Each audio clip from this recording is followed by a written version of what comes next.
都已经把这些彩墨山水都能够形成画的很漂亮的时候，那你再考虑我是不是出去写写生，是吧？把我能看到的东西，把我能看到这些景色呀，我把它画下来，然后最后画成画。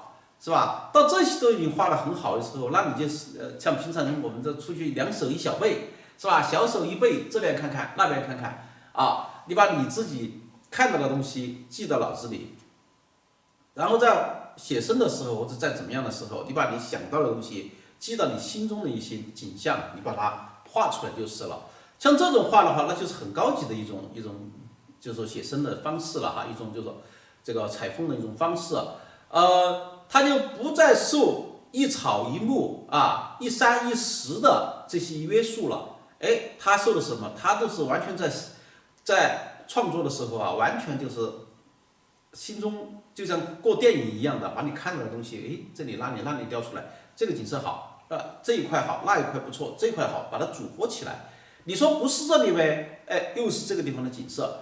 你说是这里呗？这里又看不到这么全的一个景色。所以说就是我们写生有很多种哈，当然我们画画也是一样的，一步一个脚印的往前走。我们是基础班，是吧？所以说这次大家看到没有？其实我从来没有教这么慢过从来没有教这么慢。我们一个卡纸都是分3种类型，什么山石、树木、云水，包括下次我们要画的这个扇面这些哈，这些呢就是很小的作品，能够让我们初学者能够让初学者就基本上不需要太多的这些就是学习太久就能完成一张作品的。像今天这张画也很简单以山石为主，也很简单，让大家能够好好练一练来。我们刚刚学习了2个月，就能画出来，这是我的一个初衷哈。当然，我也希望呢，大家跟我来学习以后呢，能够有一定的进步如果你悟性好，或者如果你勤奋，这都很重要哈如果你悟性好，如果你勤奋，如果你每次都严格的交了作业，我相信你的进步就是最大的。当然，有些学员他是因为要上班，是吧？大部分像在上课的时候大部分我们在上课的时候，他们星期六、星期天都还在上班你不能强求啥，我现在不工作了，我要画画。我跟你说，不管什么都还是以这个生存为最大的基础，是吧？你如果生存都不行的话，那你何来创作，何来自己的爱好来所以说，我们首先要怎么样？要保证自己能够很好的生活能够衣食无忧的。然后你只有衣食无忧了，你才能够静下心来好好的画画千万别辞职去画画，非常辛苦的刚刚才说了这个，你要辞职去画画，就跟现在很多这些，当然也有很多这种情况。年轻的时候一直就一个梦想，我要画画，是吧？到了一定的时候呢，由于自己的各方面的结婚了或者怎么样了这个必须要生存，上有老下有小，有些都放弃了自己小时候的一个梦想跑去工作做生意这些。等到功成名就了以后好多学员，像包括我们这一期17期的这个面授班的学员，很多都这样子的，就说自己到了40、50岁了有一定的那个积蓄，或者是已经很成功了，再把小时候的梦想拿起来，这个都是可以的哈。好，我们现在闲话少说，现在就怎么样了嘛？现在我们就准备，因为画面都很小，说就不要用这个什么了，不要用大石画了哈，都是小石画，中石画。都是中石画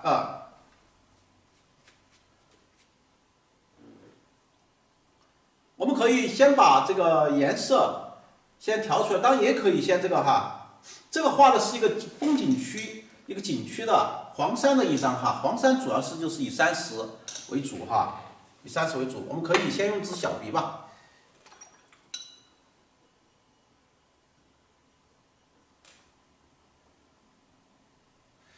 像一支小笔。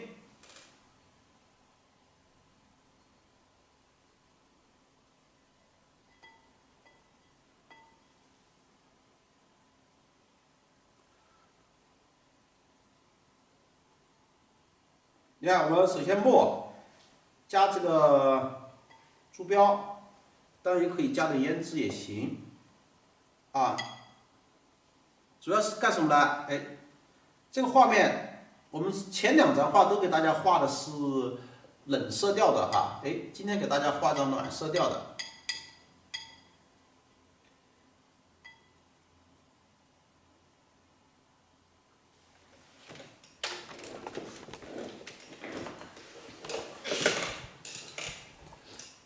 好，然后这里呢，我就是把这个，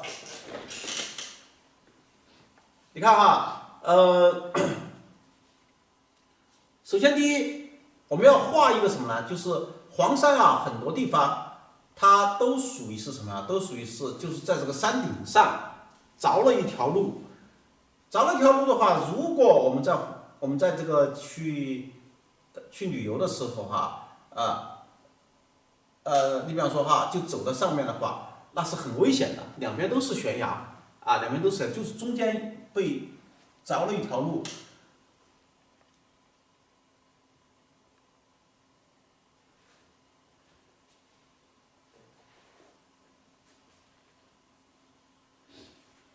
你看我们怎么办呢？哎，他们就很简单，用这个。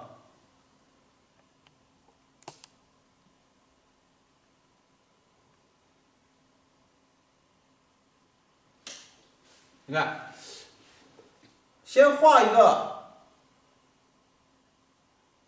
这个柱子，行笔的时候哈，大家看我行笔的时候，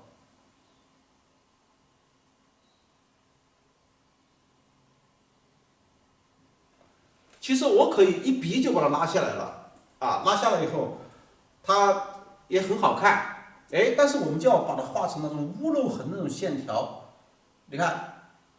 有顿挫、揉、撑，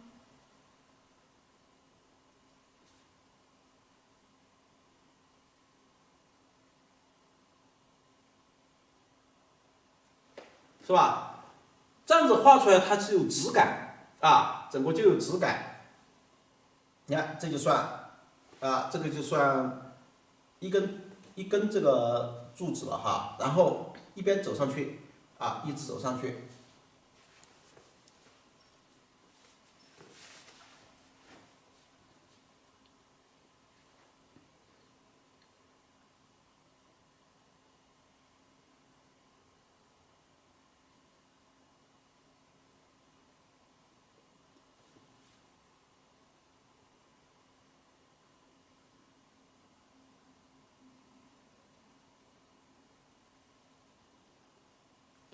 我们网络班的优势就在于，就是说，大家可以一边工作的同时利用空闲时间去回看课程，去多练习，提高自己的画技。所以在一开始，特别是在我们基础班上，大家千万不要去辞职，去专心去画画。您可以一边把工作做好的同时，一边去利用网络班的优势。去把自己的技法得到提升，然后以后有空了再参加老师的面授班，得到更深一步的进修之后，您的作品以后画出来画得很好，有被藏家去收藏了，或者您自己在当地能够招收到很多学生去教学生，当您教学生或者是作品这一块的收入已经远远超出您的工作的收入的时候，您再考虑辞职的事情。这是给大家的一个建议，包括我们这一期基础班的很多想学好彩墨山水画的，在报基础班的同时又报了提高班的，因为今年提高班的主要是以厅堂画为主，厅堂画就是大家挂在客厅后面的一个横幅作品大家对于收藏家来说是特别喜欢的，所以的话，他们因为曾刚老师下半年没有提高班，没有网络班了。大家上半年把基础班练好，下半年去练提高班，这种方法是特别比较好的。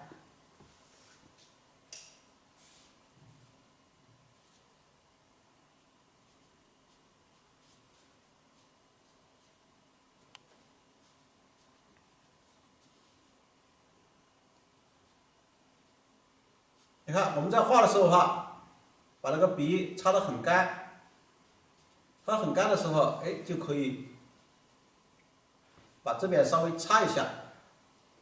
你看这边擦的重一点，是吧？这边擦的轻一点，自然而然的你会感觉到哦，光从这边来，这边亮一点，这边暗一点，是吧？这种感觉就出来了。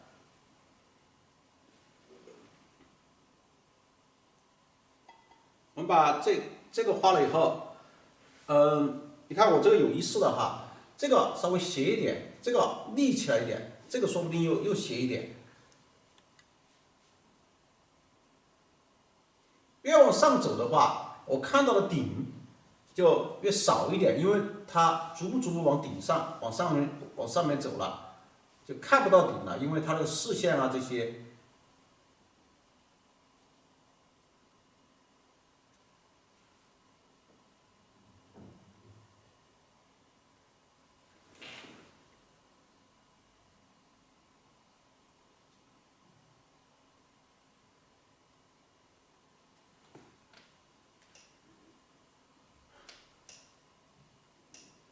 你看它这几个都不在一个层面上，不是一条线，它这个高一点，哎，这个侧一点，是吧？这就侧过来一点，这个就跟我们画桥一样的，也是一样的，不要把它画成都是一个平面。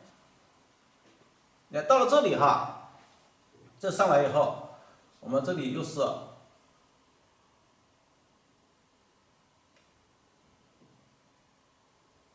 越往后面走。越怎么样呢？它就越小。就是你不要画着画着越往后面走越大，这个就不是太好了哈。好，把这个画好以后，你可以把旁边的先画出来也行，也可以把旁边的，你比方说，看它会不会影响哈？不会影响。可以把旁边的画出来，因为我刚刚说了嘛，它是两边都是悬崖，是吧？两边都是悬崖的话，那它就必须的两边都有扶手，这个相当于就是一个什么？相当于就是一个扶手的问题，扶手。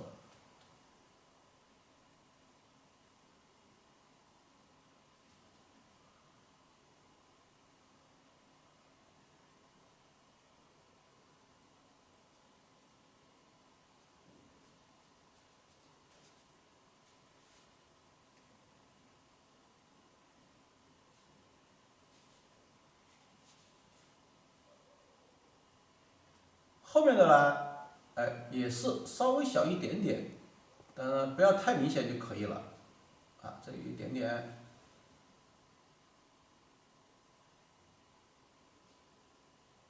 线条也是这样子的，要有顿挫。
越到前面的话，行笔上就注意，你看把它画了以后，笔上的水分也差不多了。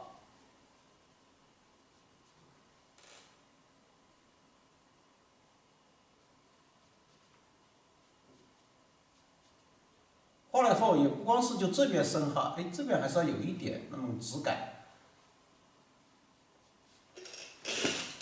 是吧？你看，就把这个一根一个的柱子都画好了，画好以后。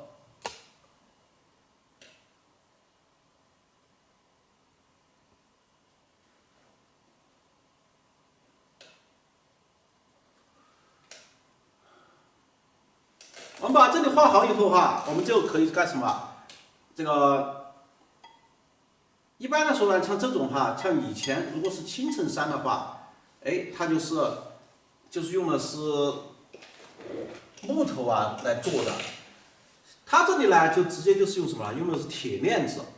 那铁链子怎么画呢？当时说实话，我也是画了很多这个，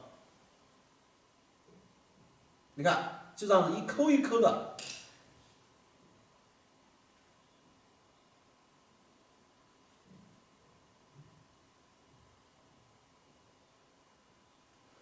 一抠一抠的把它像铁链一样的。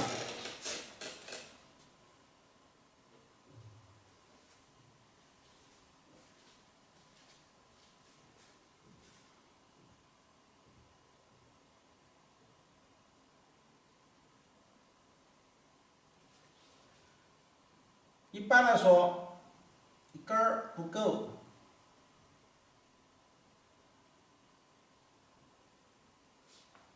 由于它这个是比较这个盯得很紧的，所以你看有一点点浮现，但是呢浮得不厉害。好，就这样子，人走到这里以后呢，哎，也可以去通过它呀这些就很稳了啊。这边也是一样的，我开始搞完一个动作。直接就开始画，其实啊，在画之前，最好是干什么呢？最好拿这个笔这么拉一下，拉一下以后呢，它有个好处，就能够至少知道，哎，大概是在什么位置上。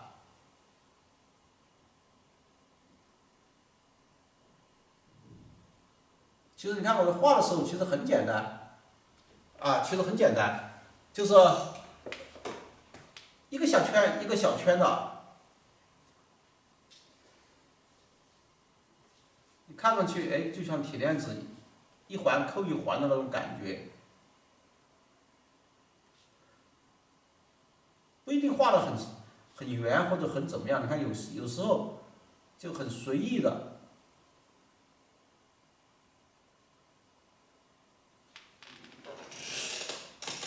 好，你看就把这个就画出来了哈。画出来，根据情况，你比方说我这一画了以后，我就说这个你看明显它就陡一点，一样的也是拿这个笔稍微比一下，比划一下以后。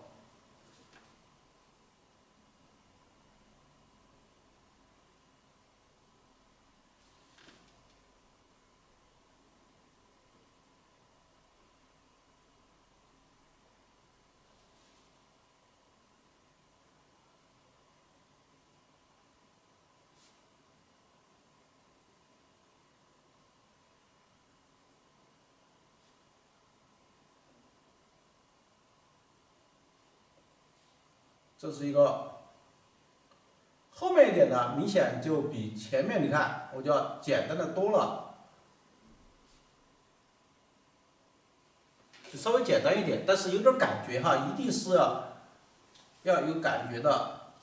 由于它这个是立这个地方哈，所以说你看它这里明显。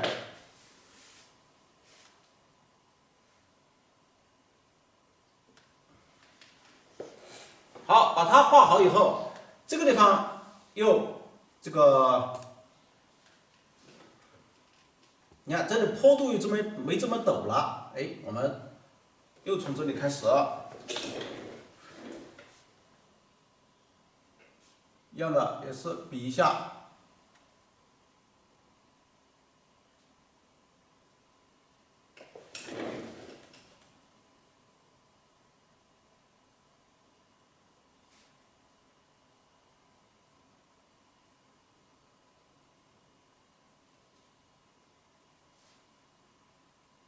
坡度没这么陡，我这个侧面就看得更多一点。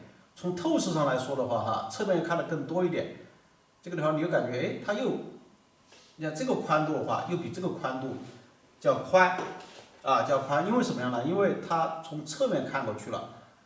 如果我这个时候从这个顶上看过去，它们两个就挨得很近了。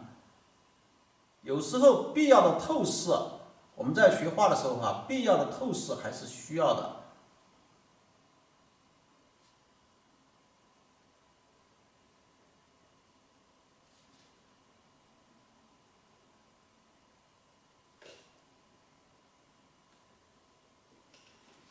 哎，你看现在这个又更陡了，它完全是那么，这个你看它就不是这样子斜过来了，它完全就这样子过来了，就非常陡，非常陡。然后这个时候，其实我们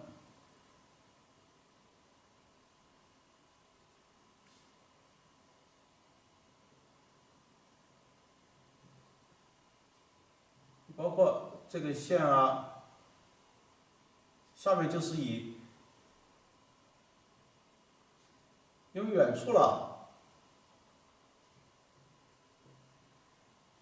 你看就是一根很简单的用点连接的线来代替了。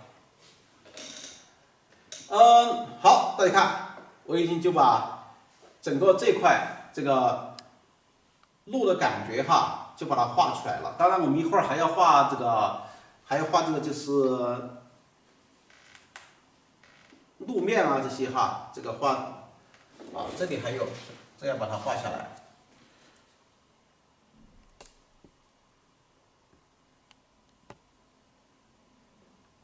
这个是最前面的。要把它画的比较越画越大，这个就像透视一样的。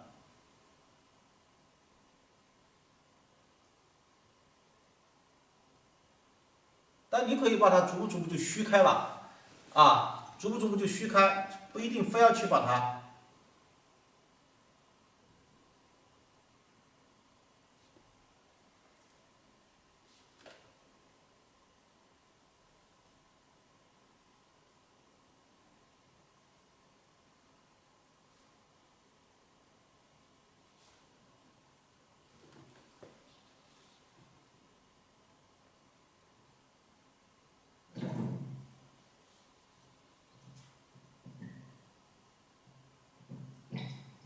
你看，直接这边也是一样的。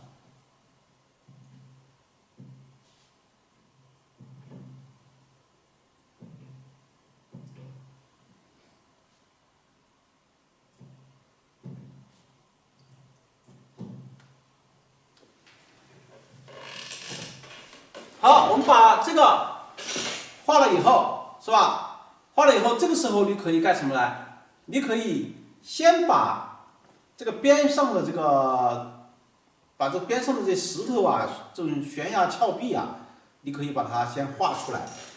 当然这里都还要转弯上去，还有很多细小的环节哈。来吧，先把它。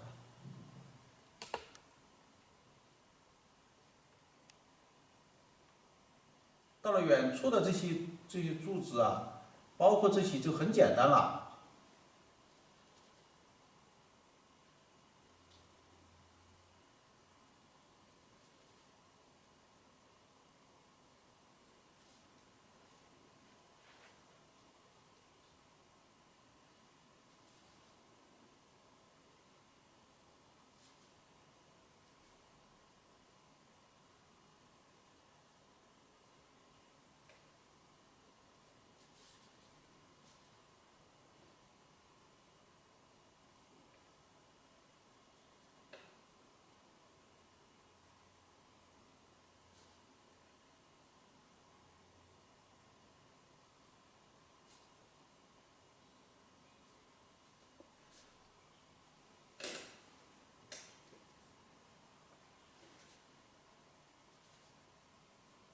那这个柱子就稍微擦一下，就不需要剪这么。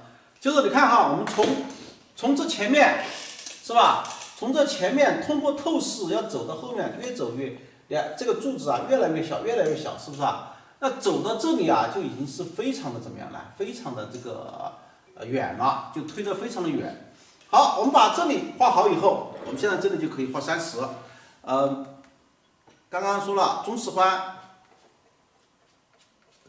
可以中视环里面多加一点点，坐标。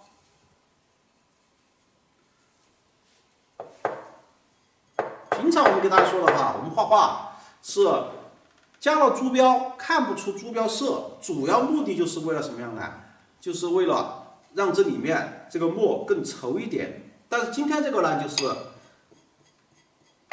加了珠标，要看得出有珠标色，它还偏红一点。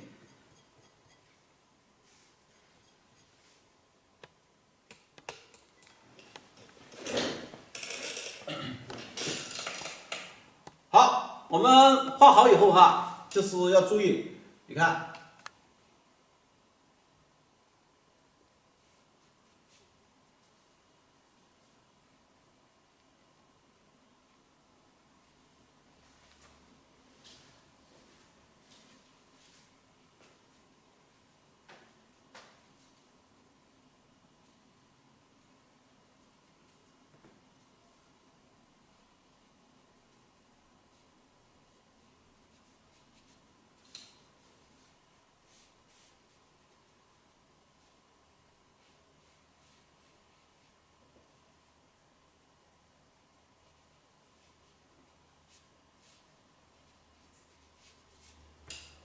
两边都是非常深的，把这边画了以后，这边也是很深的，这石头。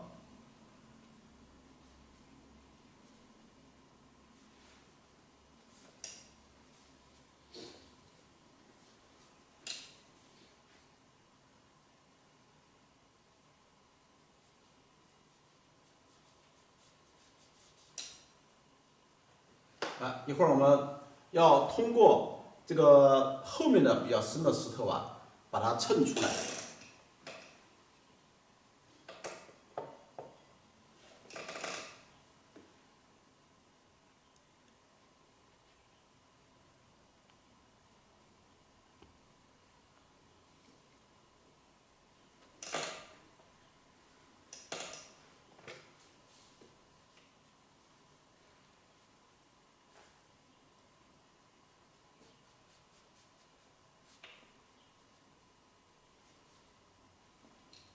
你看这一笔就画出很多山石的味道，就利用这个石灰笔的硬度，哎，你可以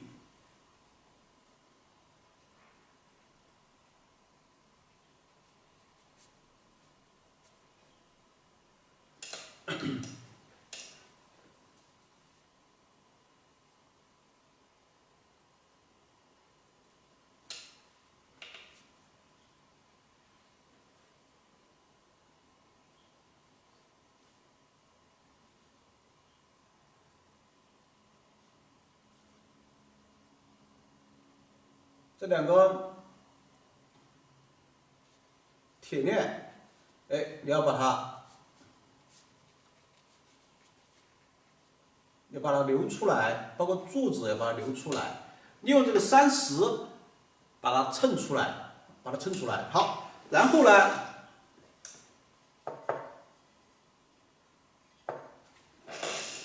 这个山，我们比方说。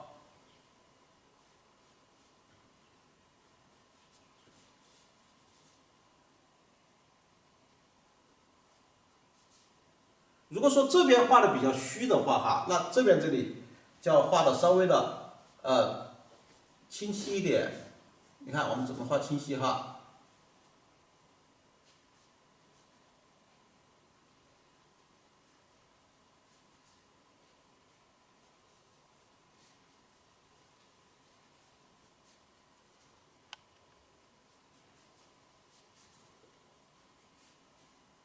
哎，你看，就把它这个30的那种称法质感把它衬出来，在衬出来的同时，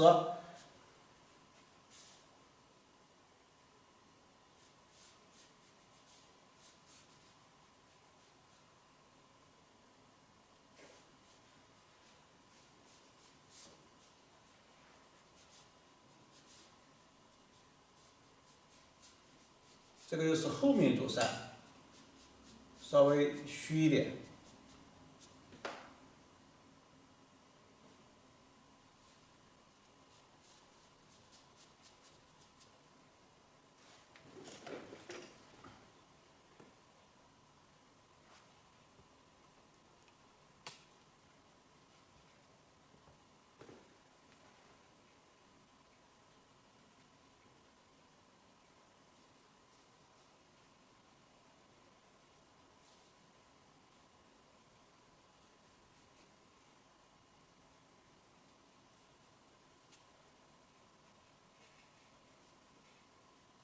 画这些石头的时候要注意什么？它的一个节奏感。所谓的节奏感就是说，我们石头啊，像这种一排一排的上去的话哈，那你最后你就不要让人感觉到，哎，1、2、3、4、5几条线条，你看我一会儿是斜着一点，一会儿竖着一点，一会儿更竖着一点，是吧？让它每个角度都不一样，角度不一样的话，出来以后它整个的效果就不一样。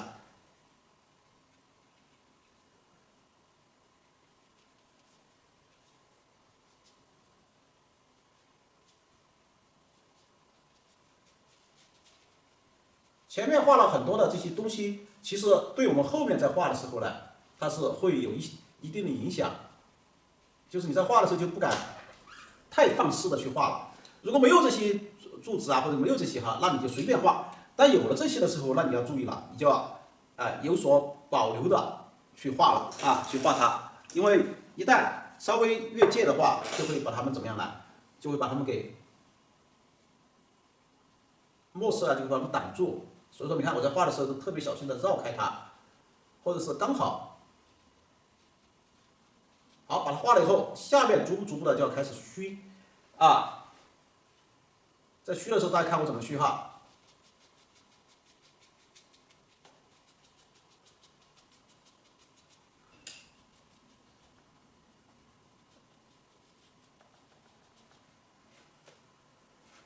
你看，我就把它就虚过去了。到时候你只需要淡墨啊，一会儿我用淡墨把它一擦，把有些多余的亮点一擦以后，很自然的这就出来了。至于细节，到时候我们再处理。你比如说一会儿还要画鹿啊，是吧？还要画鹿，还要画这些啊，包括这里，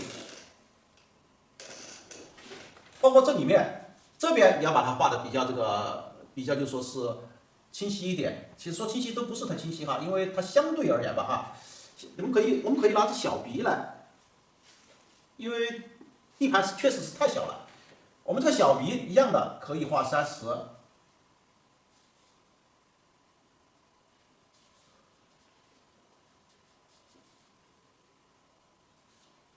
水分一定要非常的少。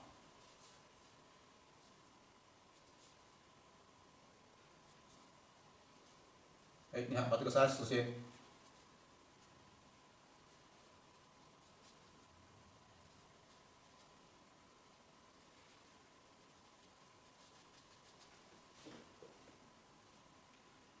把它画好以后，可以用那种填空法。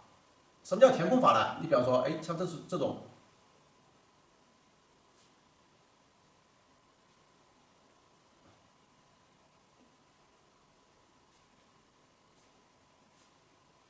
这就属于是比较精细的一些就是大胆下笔、细心收拾。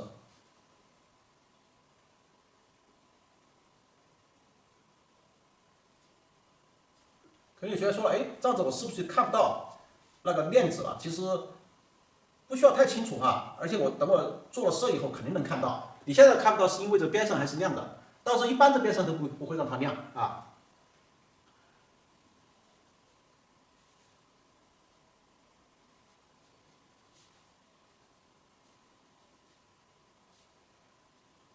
然后我们有链子的地方啊，就开始。还记得我给大家说的，我们这个画特别讲究的是什么？就是点线面的组合。是吧？啊，这里就是充分的利用了点线面的组合。像链子啊这些，它就属于是像跟线条一样的，哎，它是线条的话，我这后面啊，我就要让它变成面，但是你又不要把它画成一块死墨，这里面又要有变化。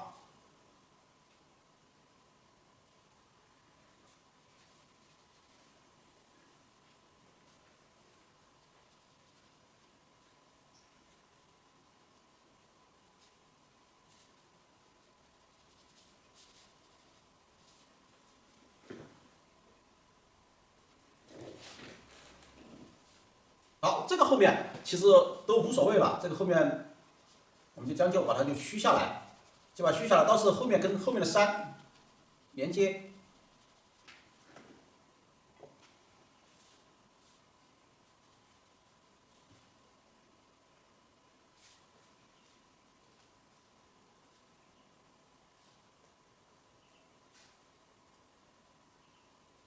一样的也是用点线面的形式啊，用点线面的形式一样的也可以。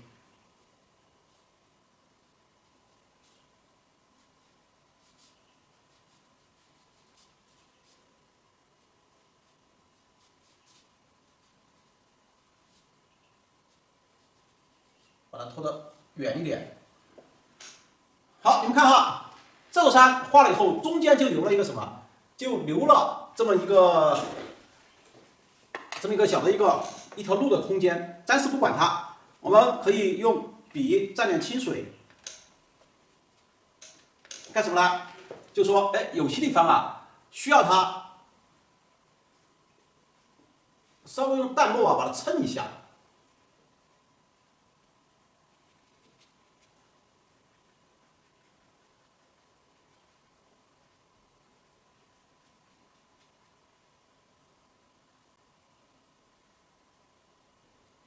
用淡墨一撑，多余的亮点基本上就压下来了。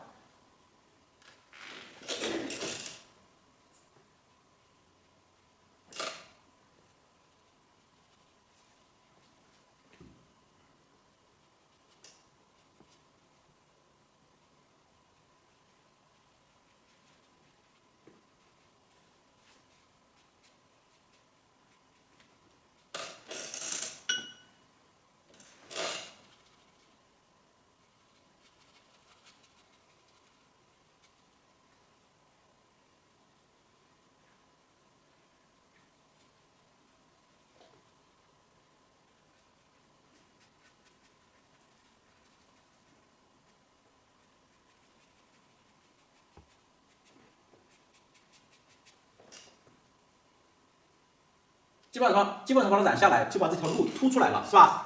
凸出来的时候，我们这个时候呢就开始画，还是用小笔画这个路哈啊。基本上30是什么墨色，我们这个路面呢就是什么墨色。现在你们大家看到觉得这个路啊跟这个30跟这些还不是太协调，为什么呢？因为我们现在先把是吧笔上水分还有点多，先把路线画好。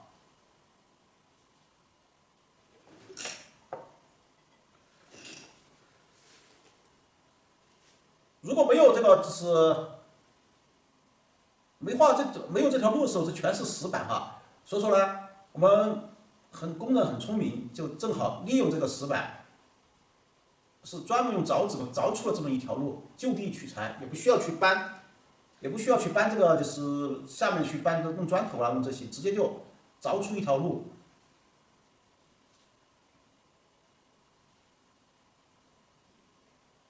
现在修这个呢，有很多种的方法，有些就是栈道，这个用水泥在悬崖上凿个洞以后，然后把这些水泥做成水泥柱，是吧？上面再铺上水泥板，它就可以在半空中就可以把这个修一条栈道出来。像这种山上呢，就地取材。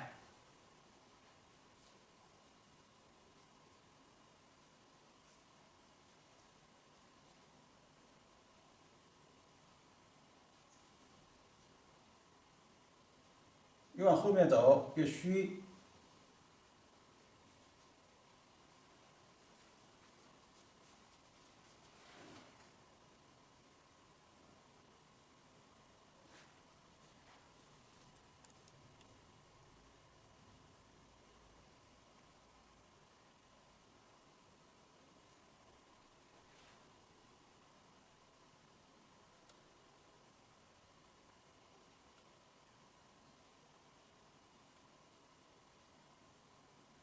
会儿还要把这个墨啊，在有些地方还需要再填一下，就是让这个深的墨啊，把这些路啊这些把它衬出来啊，这里还空了一点，这都没关系，这都后期。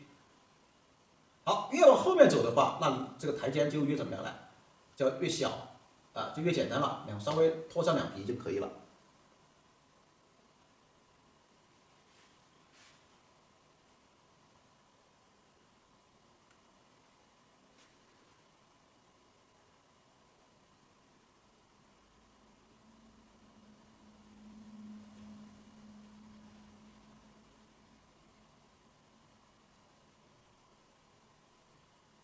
啊，你看都很简单，直接就拖上。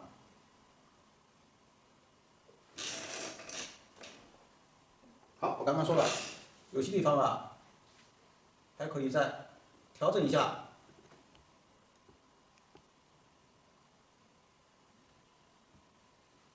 不一定非要把它画的太，你看毛一点，是吧？像这个地方。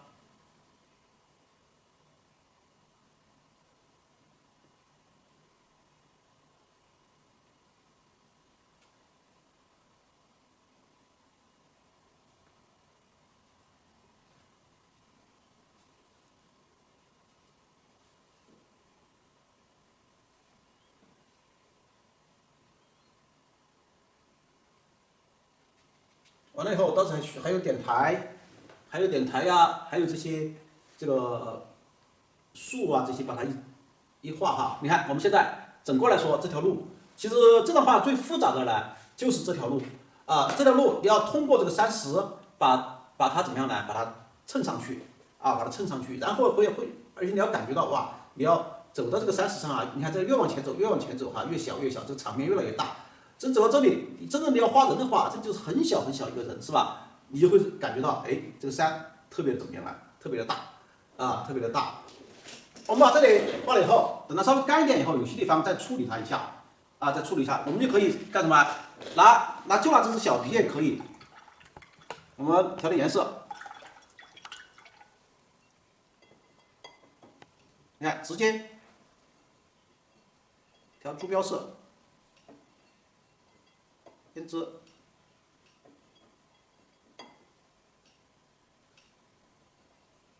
直接调红色，调成红色调，可以适当加点墨。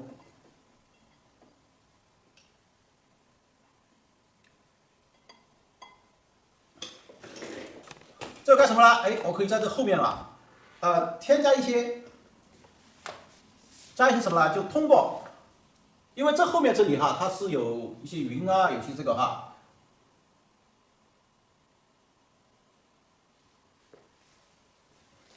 你看，直接就是带颜色的这个树，只用颜色来画。在画的过程中呢，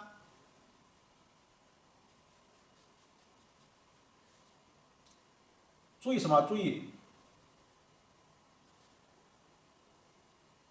这个树哈，它要有疏密，要有层次啊，疏密层次感觉哈。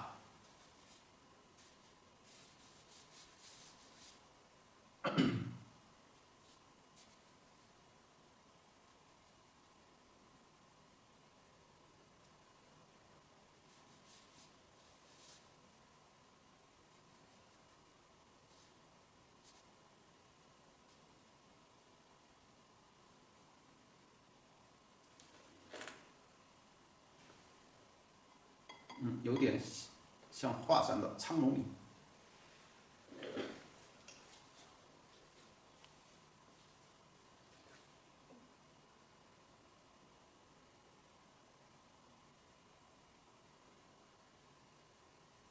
对，华山它那个也是这样子哈，有这么一长段。其实你看远处的这个树啊，这些就很简单。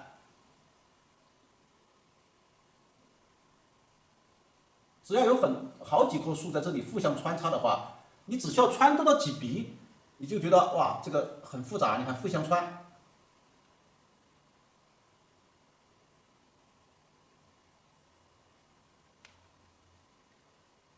是吧？互相穿一下，整个穿过来的感觉它就非常的复杂。然后你只需要在上面，当然我们还可以再加一点这个树哈。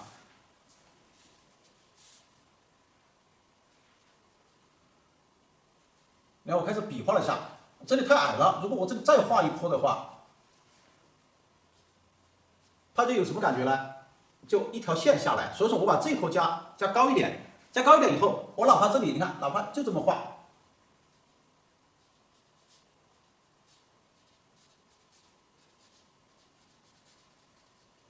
它也是这么一个形状下来，它就不存在一根线啊，或者是几条线来。你看把它画了以后，我们把笔打扁一点。一定要记住哈，我的树叶是什么色调，那我们我的树枝是什么色调，树叶一定是什么色调哈。你不要这个时候又用墨去画这个树叶，是吧？那肯定不行，最好是协调，就跟它一模一样的。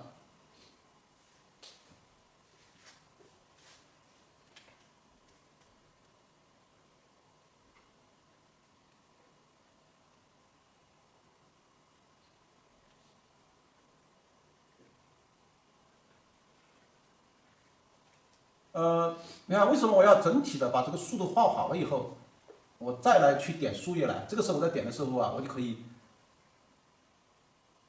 根据它那个整体的布局来点树叶的疏密关系。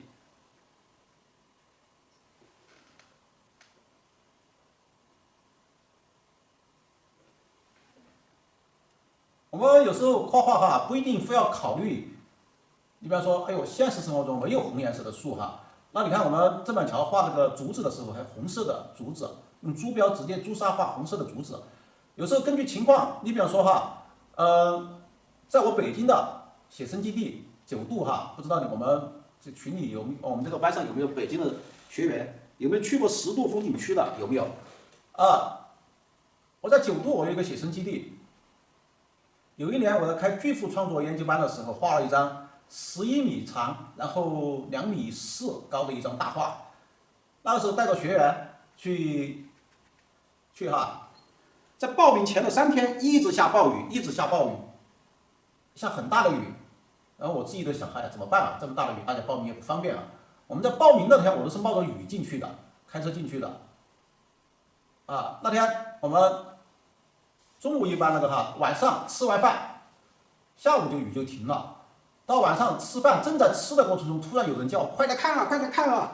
看什么？就在我们这个就是写生基地的对面就是山，然后整个的山由原来的绿色就全部变成红色了，全部变成真的是红色，非常红的颜色。这个你们都可以在网上能查到，在我的博客，以前那个时候还属于博客，在博客里面都能看到这个图片。所以有时候啊，在这种特定的时候，你比方说我们正好下了雨，树上有很多的水汽、水分。好，在特定的情况是哪种是特定的情况？就阳光正好照到上面，特别是这个阳光还属于是晚上这一束哈，这个霞光照上面以后，它映出了红色，真的是绿树都变成红色的树了。哎，大家看，我们把这里这个加了一下这个就是加了一丛这个树哈，哎，我觉得加了以后，怎么样能够想办法，能够让它这个，想想哈，一会儿这边再画吧，一会儿这边再画。我把这顶上加了一丛树以后，整个这个感觉上它就怎么样呢？树其实并不大哈，因为树画这么大没问题，如果是画人的话就不能画这么高了画树画这么大，你看正好合适正好合适。一会儿我们还可以接获到下面还有很多的树，这些树都有层次的整个这些树的感觉这些包括该深的深它整个黄山它这个石头也是非常的怎么样呢？怪石嶙峋的哈，我们就可以利用它一些这个怪石再利用它画一些这个很好看的这个松树，配合画成一张很漂亮的一个画。好，我们现在休息一会儿哈，一会儿我们再想办法去把这边再连起来。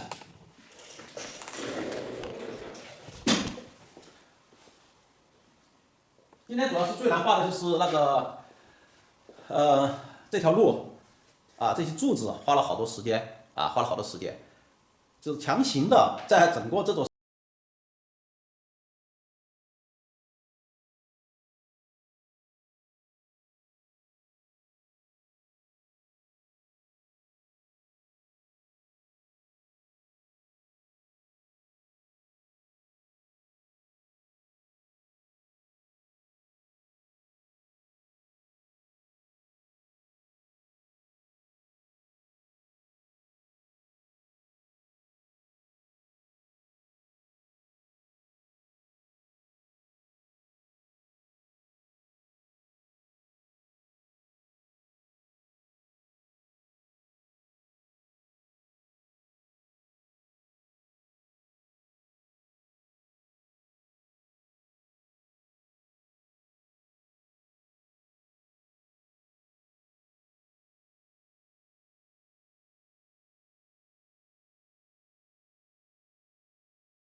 的只有回忆。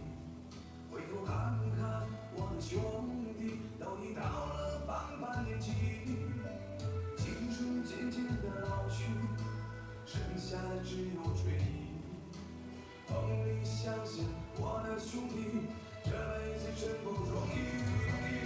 老了兄弟，一声太后注意身体，放下所有的不愉快，别往心里去。兄弟一辈子，来生未必再相遇，找点时间吃上聚聚，和你相友聊聊心事，我嫌你姐少点脾气。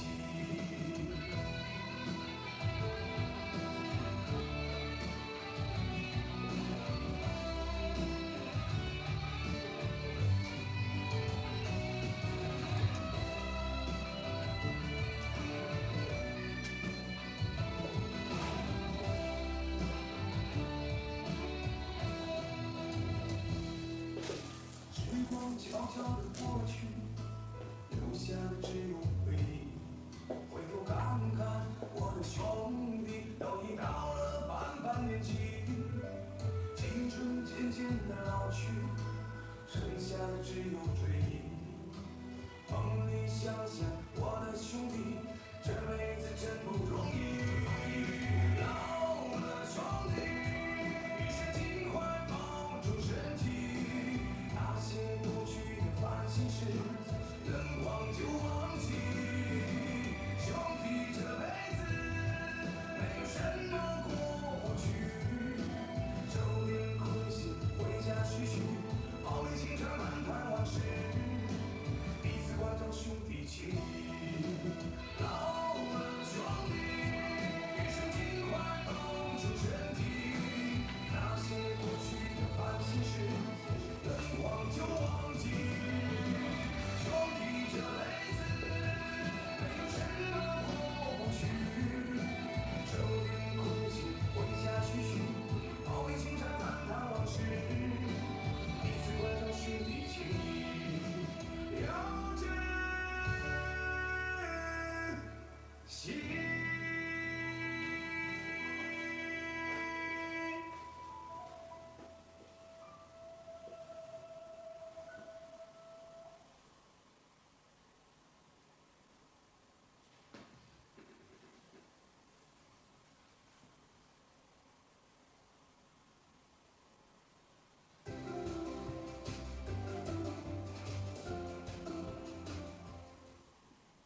But if I lay down and I play dead and I stay dead, maybe you'll get sick of being the monster out of my head, under my bed. Think you're something out of my nightmares, standing right there.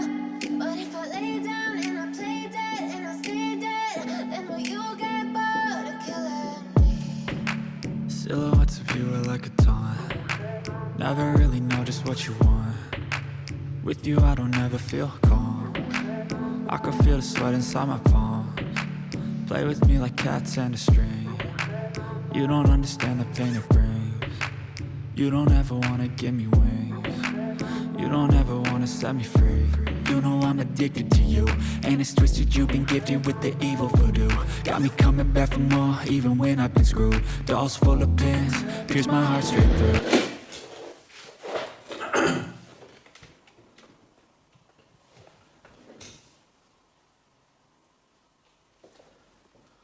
好，我们准备上课哈。我们刚刚这个第一节课哈，这个其实画块30非常容易，关键是要怎么样呢？这里画了条路，对，这条路上去以后呢，然后要怎么样想办法把这条路先画出来以后，再画它的时候就没这么容易了。为什么呢？因为你就要兼顾到，哎，你看我这里面虽然这里面这个已经有很多的黑色呀这些哈进去，哎，但是你看链子啊这些都还在。为什么？就要靠这种填空法啊，靠这种填空法把它给衬出来哈，把它衬出来。有些地方白的地方呢，像比如路面上，那就本身用它的比较深的这个，可以放大一点。你看我们这很细节的这个哈，大家可以看，放大了看了以后哈，很细节的地方，它这里面它有很多，比如说是镂空处，你会隐约感觉到里面是有什么，是有这个链条在里面。好，我们再往下走的话，这个是反衬法哈，你强我就弱。哎，到了这里的时候，路面这里路面亮了，是吧？这个链子它自然它就升了啊，它自然就升了。所以说我们就是在有时候在画画的时候呢，该它亮的地方啊，该它亮的地方呢，然后你比方说我需要它这亮，但是呢，这后面又有很深的，就要用这些墨，这些你看我们顶上就用墨了，把它衬出来，是吧？后面是白的，我这就用本身它的浓度它也衬出来，就各种不同的哈。这放大看大家看里面就特别清楚哈。这个我也花了不少的精力哈。我们现在就开始干什么呢？把这直接就蘸着胶墨啊，直接就是蘸着比较深的墨。我们在这个里面，水分不要太多。正好要考虑什么？正好就考虑，哎，它这个里面，它这边这个石头，它是一个这个高度哈，它是差不多在这么高了，是不是啊？那我们这里就不要画个石头跟它画的一样高，我要把这边空间留给这边，所以说我这里石头啊就要稍微矮一点，哎，但是矮一点归矮一点。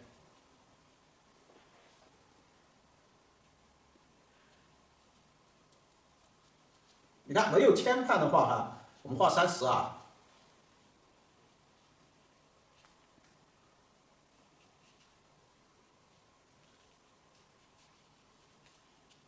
就非常给力，是吧？你想怎么画就怎么画啊，画出来的那种感觉啊，这些它没有什么东西，你怕它或者挡住了或者怎么样哈。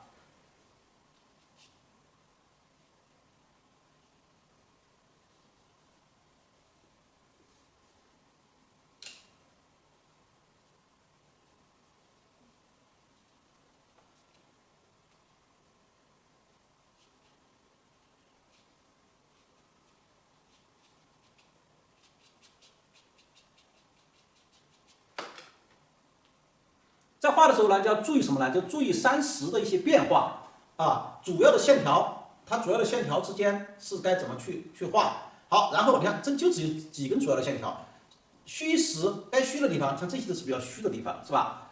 该亮的地方啊，你只要注意到它的一些变化以后呢，然后画起来30是很简单的，该擦，你看抻擦一下，这些都是后面的30，都无所谓。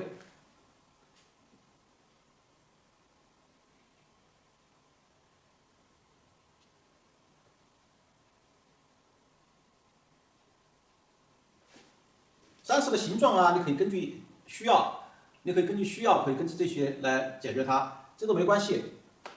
好，你比方说，你看把这个一画了以后，它这旁边啊，这个就留出来这很多的这空间，这个空间其实它里面也是有很多的，就是说它后面30的阴影部分组成的。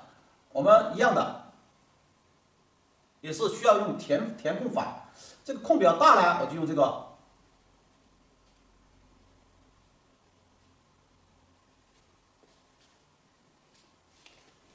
来，我就用这个方法来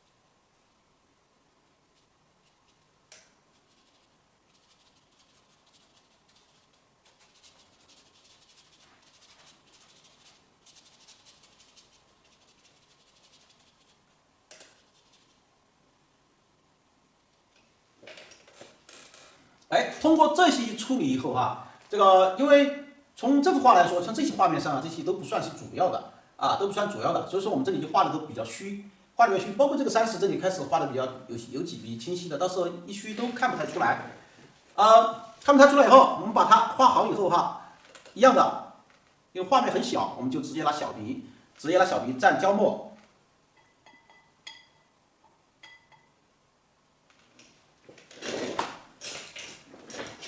以前的话，如果是有那个小丝欢的话，就用小丝欢画。现在没有小丝欢啊，我们就可以用这个笔。你比方说，我们首先找一个地方啊，找一棵树，因为这个树呢，它就在更前面一点，比刚刚那几棵这个红色的树呢，它明显就要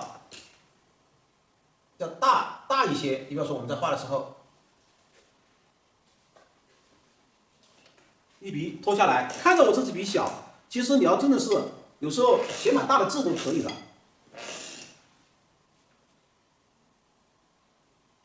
顶上在画的时候，揉出这个树干的质感出来。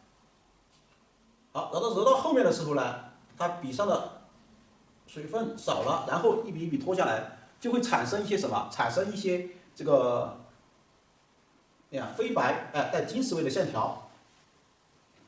包括这下面，我刚刚就说这个揉的这下面哈，我们下面都可以。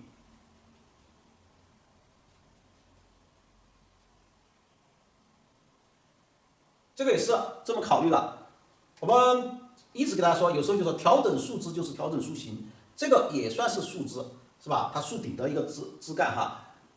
如果我这里高，这里矮，如果这里再画这么矮的话，它就是一条线，不好看。哎，所以你看我们这里画了以后，它这么下来的。那画了这里以后，那我这下面这些，我想怎么画都无所谓了，因为有这根高的树作为支撑点了。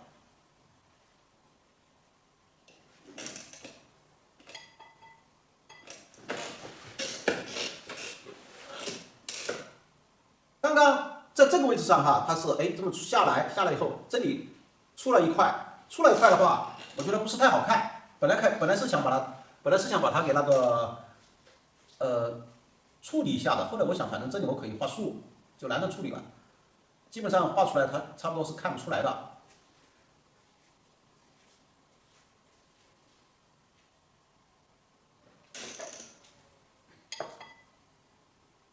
这个注意哈。你不要1、2、3是吧？过之为正。我们画着呀，就要开始有所让它有些变化。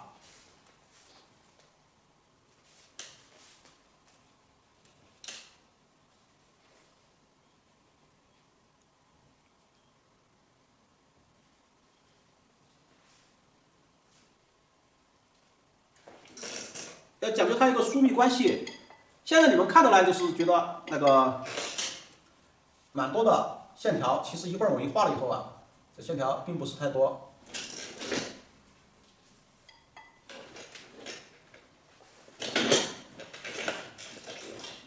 找一个最佳的姿势。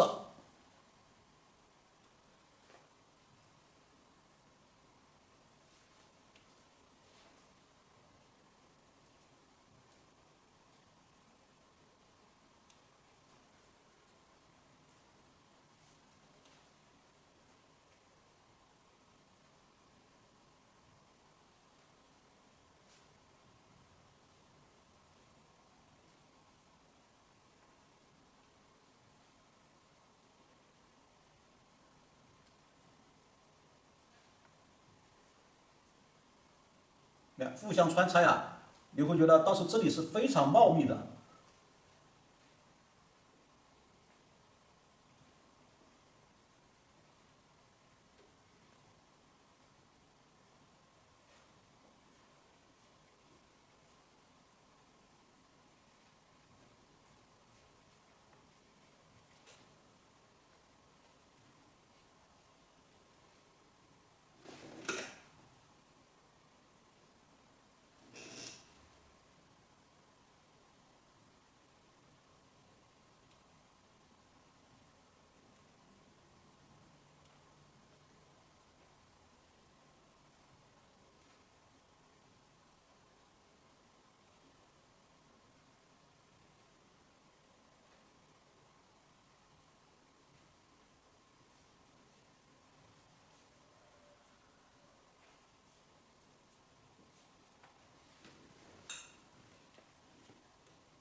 我刚刚说的，这个地方我们把它画了以后，这下面这个凸出来30凸出来的地方就看不出来了。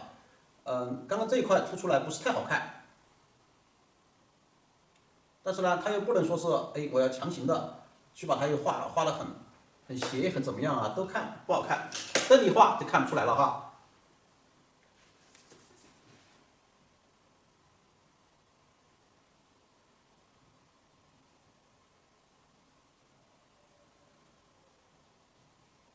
基本上大家看，我每一笔都差不多是送到位的，每一笔都送到位的。现在我们看这个，觉得它这个是一样的，把它画好以后，我们调跟它一样的墨色，这个时候就可以拿那个大石欢，中石欢把笔打扁了。你看，把笔打扁了，打扁了以后很简单，因为中石欢的话，这个画很小，你要画这个线条这些哈，你说可以画出这么细的吗？也可以，但是太多了，画的时候啊，每次要调锋啊就很麻烦，所以我干脆我用小笔画。像你有足够的时间，你比如说自己在家里慢慢的画呢，那是可以的。但是我们上课的时候呢，还是用最快的速度，是吧？让大家能够看得过瘾。要不调锋都调半天，每画几笔就要去调一下锋啊，这些就很麻烦。好，你看中石花，但是打扁了以后，画这个是非常舒服的。现在你们刚刚看到我哈，在画的时候觉得哎，这个线条很密很怎么样？但是我一旦把它树叶一点以后，你不会觉得线条很密的，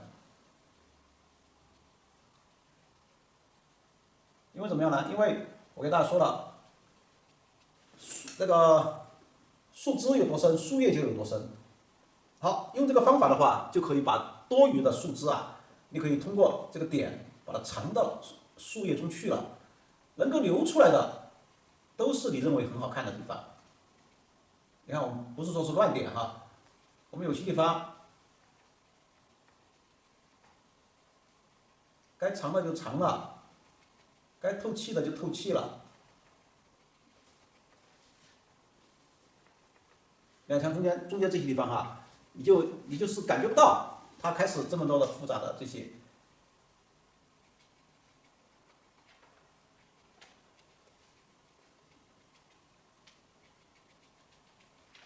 好，再往下面走的话。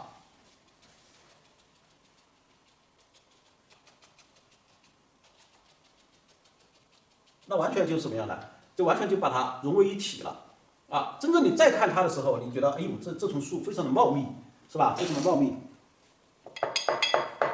如果点完了，再加一点啊，直接蘸墨，把笔一定要刮得很干，因为这个纸呢，它由于它是卡纸，是裱了一层，所以说它没有印的这么快哈，几乎是半生熟的啊，所以说。水分太多了，它反而容易流下来。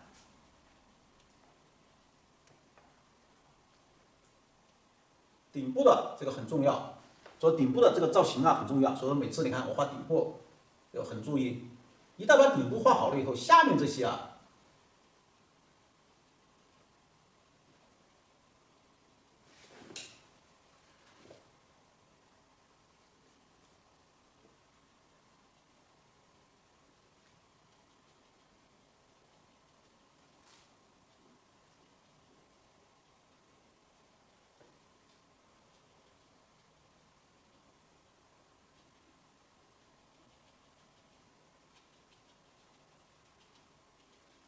边点边注意，有些空留的大一点，有些留的少一点。好，点了完以后，然后下面这些有些带虚的地方，你看稍微点一下。下面不管点的再深再密，但是都要透气。大家看都是有透气的感觉啊，你不要点了以后就是一团死墨，那就不行了哈。远处一点就很简单了。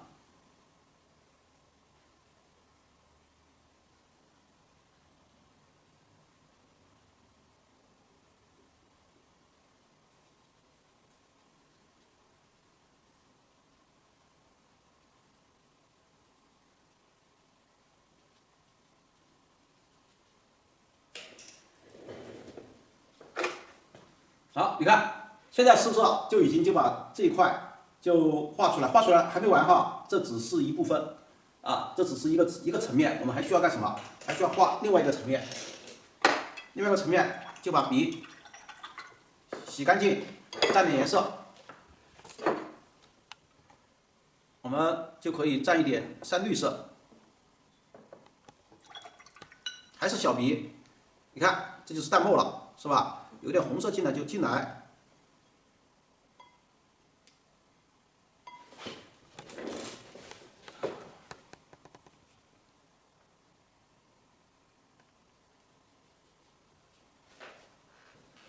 这个是我觉得淡了一点，再加一点。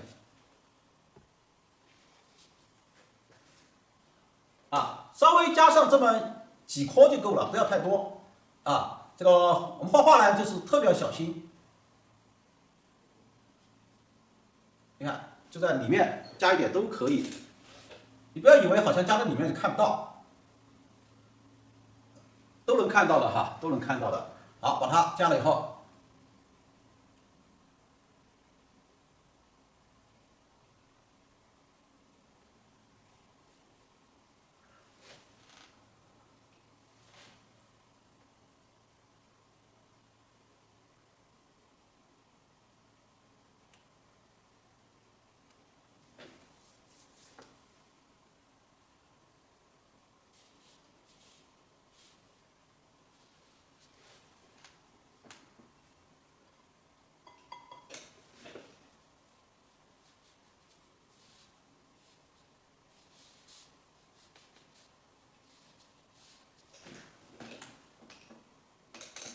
远处一点的就将就这个小鼻了，很简单，点上几点，你看就可以了。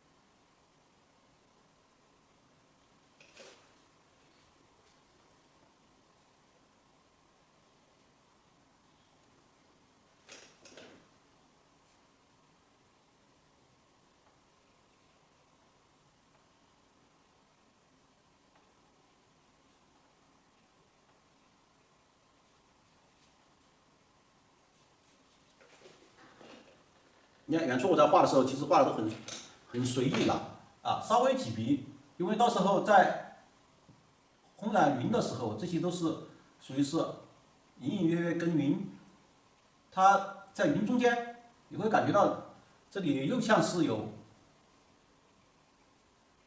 又像有树，又像是有云的感觉。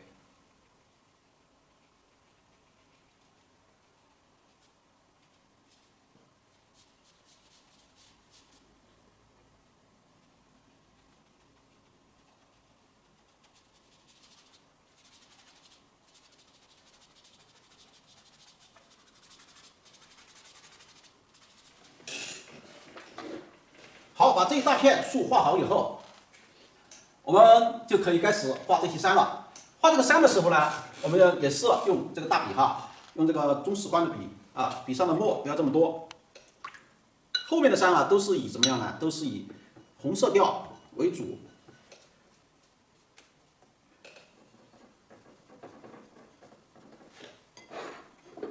不要这么多水。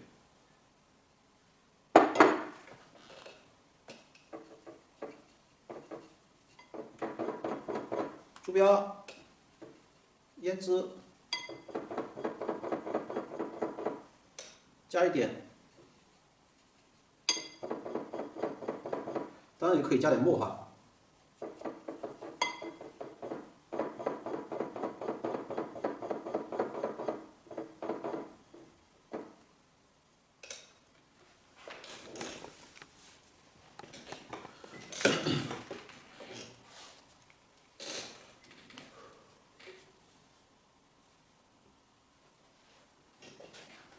水分少一点，水分不要太多，因为水分多了的话，这里线条不好拉。好，你比方说我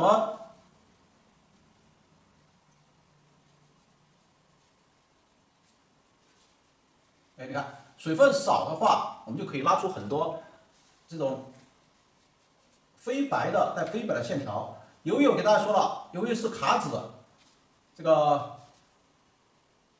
它这个纸的浸润效果的话，肯定没有我们宣纸上那么舒服。但是大家看，我照样能够画出很多带这个金石味的线条。为什么呢？那就是因为我们在用的时候，利用这个纸的特性，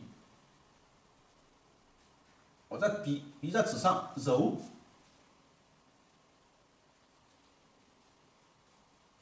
出这种带金石味的线条，好像它是浸润的效果。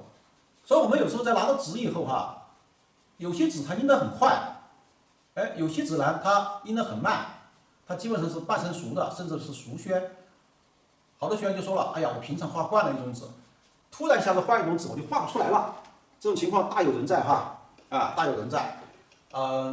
这种呢，我们在画的时候就一定要给大家说哈，我们平常的话，在画的时候，特别是有时候出去搞笔会的时候，比如以后你们肯定也有大把的这个时间哈，这个我也希望我们这里面大家不要光是老有这个所落哈，最好呢，哎，还能够老有所为。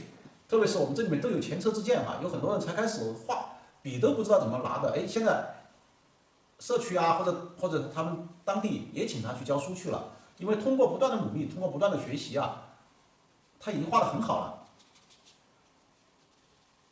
真正意义上的就是从老有所落，才开始就是想，哎，自己反正岁数大了，是吧？没事儿，画两笔，没事儿画两笔，这个慢慢的，以后老了以后，他还可以是个自己老了以后一个寄托啊。哎，没想到画着越画越好，参加当地的一些组织啊，你比方说啊比方说协会嘛，啊，通过办展览，通过这些，大家对他真的有一定的熟知，觉得还越画越好，越画越好。有好多人就会跟他学习。当然有很多人他也说，哎呀，你是跟谁学的呀？啊，我是跟曾老师学的啊，哪个曾老师啊？曾刚，哎，画的太好了，哎，怎么着？还有很多人他真的就是带了好多学员过来，这些去学习。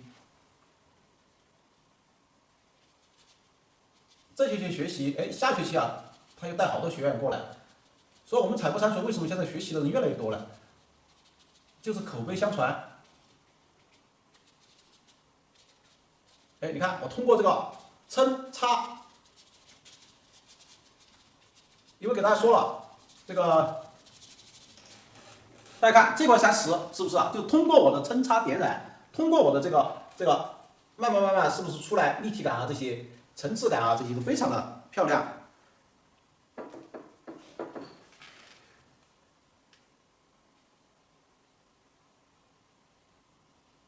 水分都非常少。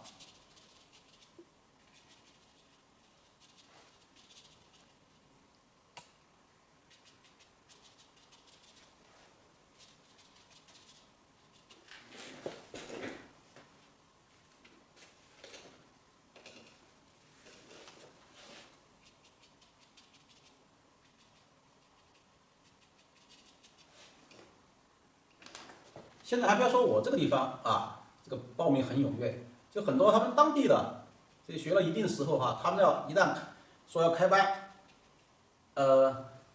要开班这个教彩墨山水，上次有人给向老师说的，那真的1个小时这个就爆满了，是不是啊？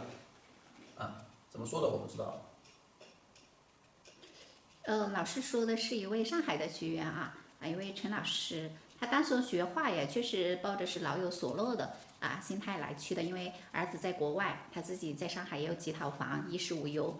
那么想通过自己喜欢看到老师的彩墨山水画，就觉得喜欢，然后就去学了几期之后进步很大，然后当地的老年大学就聘请他教2个班的彩墨山水，但是我2个班的话1个小时不到。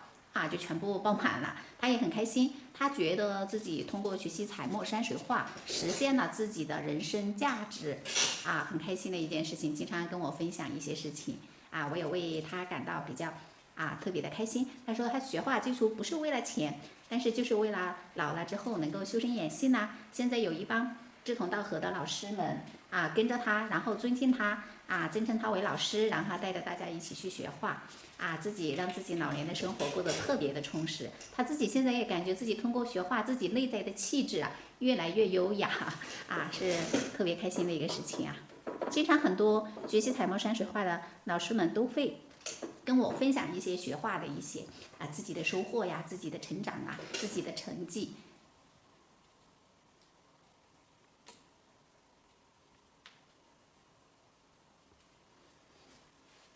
我今天教大家一个不一样的云哈，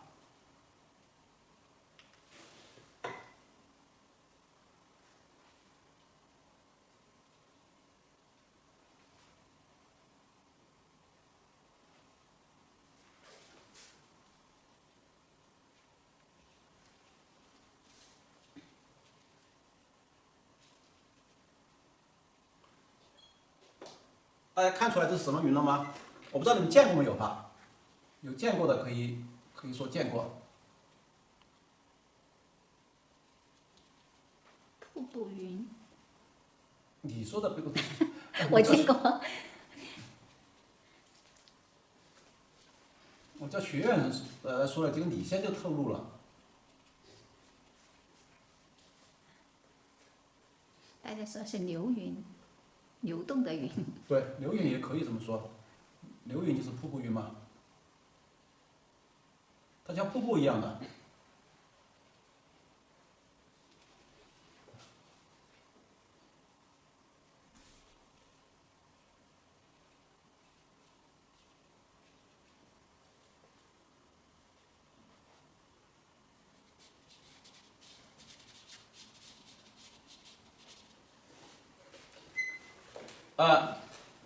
慢慢的哈，越画越渐入佳境哈。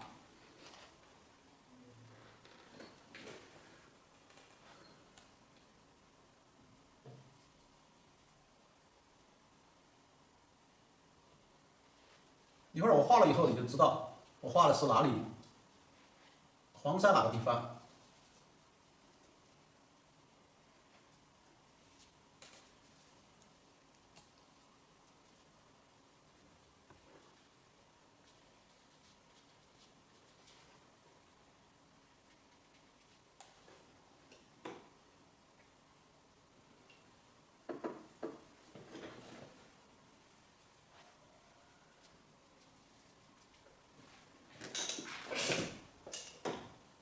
整个的感觉，现在基本上大的气势我们就看出来了。好，跟着我们就画什么呢？就画后面这块石头。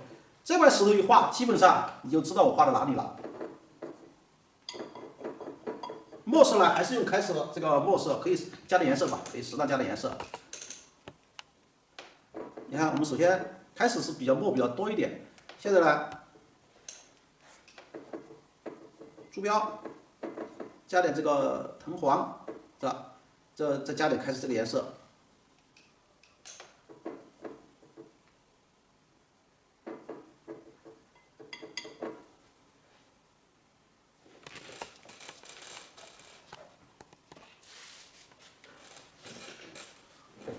我们看看，大家看出来，马上我要画的这个地方哈。等一下我去把手洗一下，大家看我这个手，就是刚刚在画的时候，这个手已经是非常脏了。这个时候如果我要画远处的话，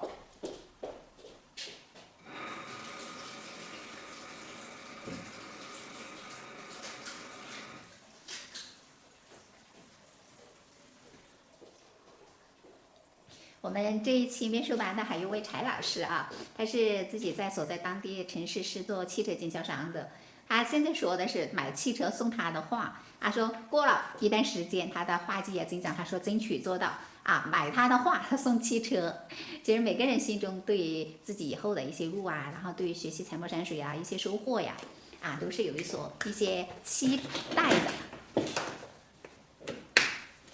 有时候不知道你们有这种情况没有？他就是画后面这个手就一定要让它干净，你画着画着这个不注意手很脏一擦，哦，擦得很深了，是吧？后面要淡啊。其实画这个小画我真的画得不过瘾，但是呢，我又不能说一来我们基础班的人大家都画很大的画啊，但那个大家太复杂了呢也不好画。好，我们现在哈，这干什么呢？就画这么一块。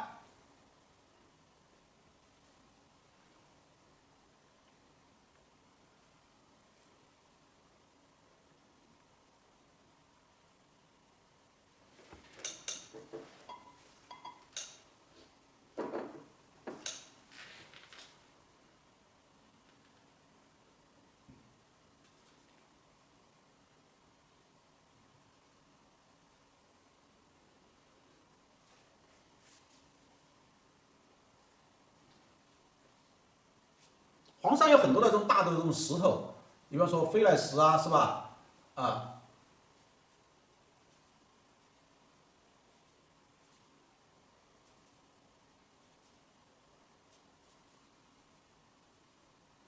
这个前面像个鼻头一样的，啊，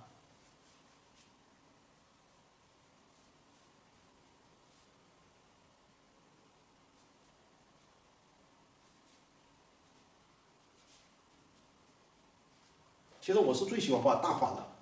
我要上课的话，其实画大画效果更好。但是我们还是要慢慢来，不着急，因为我们这个班比较特殊，基本上能够鼓足勇气报我们这个班的人，其实我都要给你们点赞。好多人啊都是好高骛远，他明明基础不是太好，哎，他非要去报个什么提高班，结果提高班教的又快，他又觉得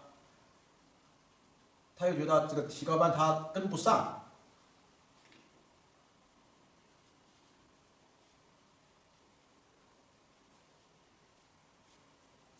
所以说我们这个班上的学员都是比较务实的，自己基础是吧不是太好，那就不是太好，这个什么呢？啊，我就基础不好学呗。听说这个顶上这棵树啊，其实现在已经很小了啊，已经到英国去了，最后又加了一棵，不知道是假的还是真的啊。加了这么一棵树，但这棵树现在画的是很小画的非常小，那没关系了。好，你看把它画好以后，我们现在呢就是争取在下课之前，不是下课之前，在这个第二次休息之前啊，把这个都画好啊，把所有的这些都画好，画好以后，我们第三次上课我们就可以稍微调整一下。好，我们现在把这个画好以后，后面远山啊就很随意的，我看深不深，就很随意的穿插一下。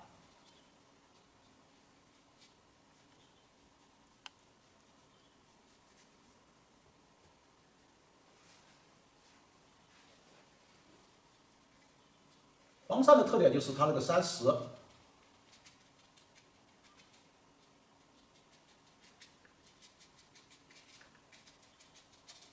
你看它的山石啊，真的是非常漂亮，而且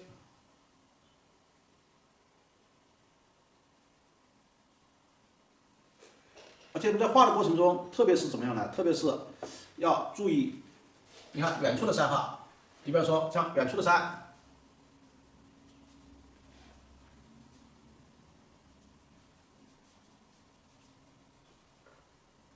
我们在画的时候都是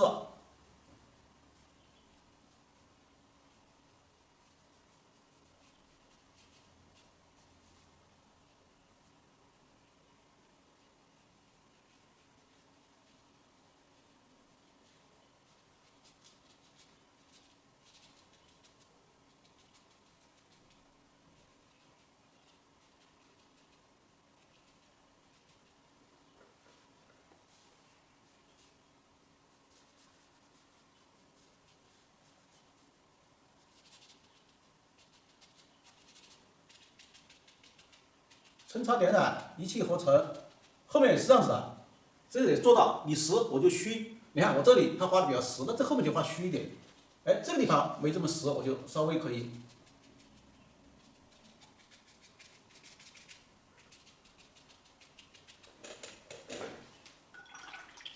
就明显的看，这就浅很多了，是吧？浅很多了。然后我们拿小笔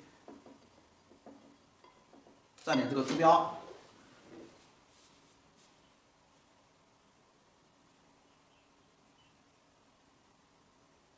黄山它有很多的远处的山啊，都是一根根的柱子，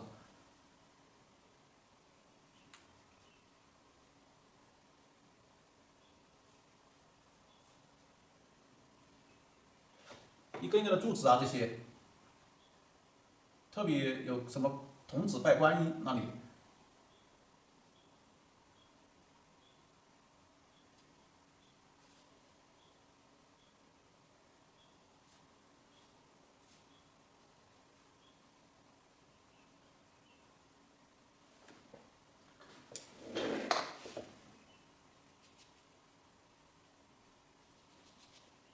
这时候其实我的笔都是非常的干，大家看我的笔头啊，那基本上就完全就是散开的，哎，就是用它这个干度。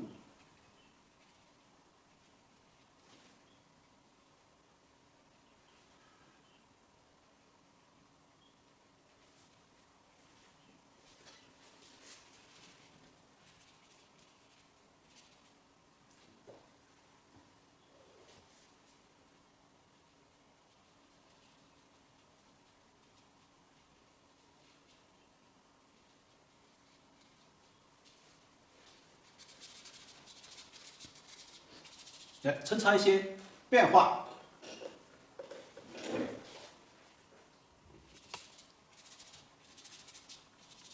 现在我插的这些都什么呀？都是云，都是云气。哪个地方这个该，你看该深一点，或哪个地方不该让它这么亮，都通过抻插把这个云插出来。像我这个笔根它是比较深的，啊，我只需要这么一点，就刚刚我们点的这地方，哎，它就会怎么样呢？会有些层次。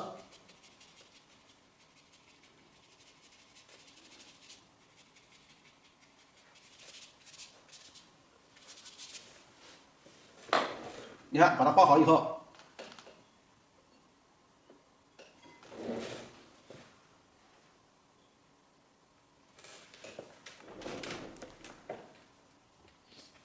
最近忙不过来，先看老师笔法，有时间再临摹，没关系的啊。网络班课程都可以回看，我们基础班的其实有差不多一半的学员都是去回看课程的，因为平时工作太忙嘛。大家在忙完工作之余，再抽空去练习临摹就可以了。其实我就觉得这个，我们这种无限回看对大家不一定是好事啊，真的是这样子的。我不知道你们有这种感觉没有？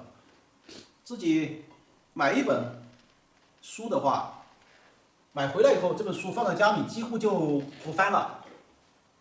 哎，但是借一本书的话啊，说好3天还，啊，他反而怎么样呢？很快就把它看完了，因为是借的要还。买的反正是自己的，他这个放在家里永远是自己的，但是永远是自己的就永远不看，你们有这种情况没有？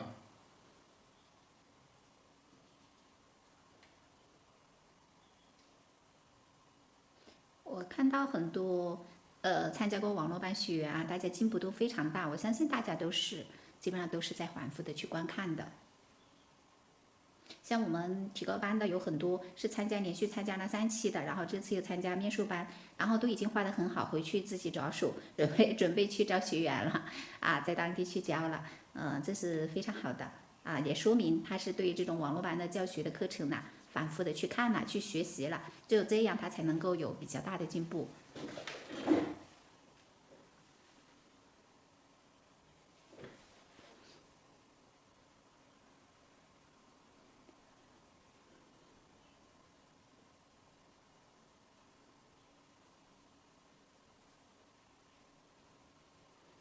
买了很多的书，那你可以先把老师的这些笔法技法去练好，然后后期的话再去临摹这个画册里面的很多作品。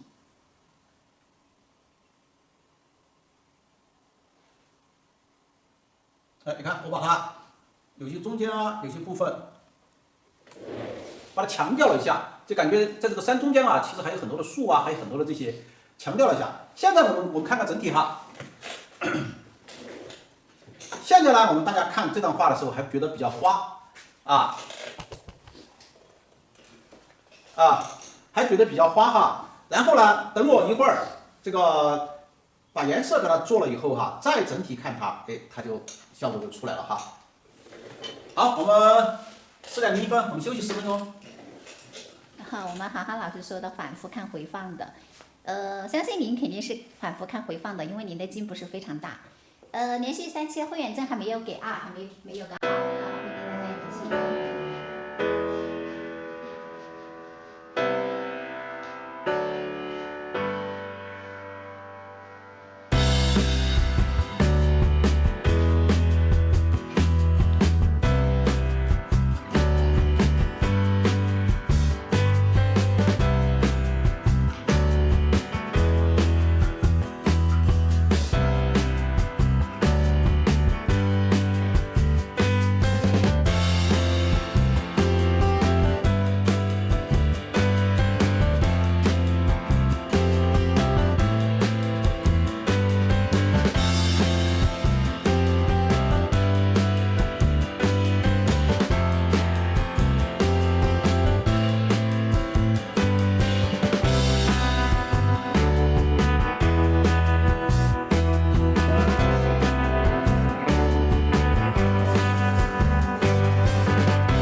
靠近下面的配衬蓝稍微多一点。你看这个颜色明显比刚刚这个颜色要稍微蓝一点。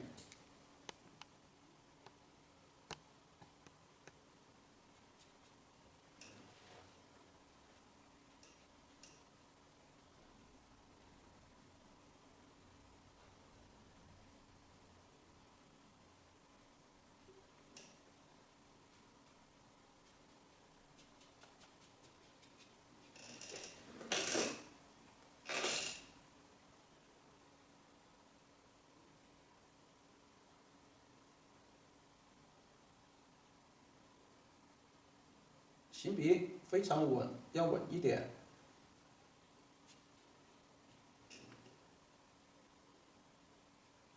逐步就虚下去，虚下去的话，你可以染了以后笔尖蘸点水，你看，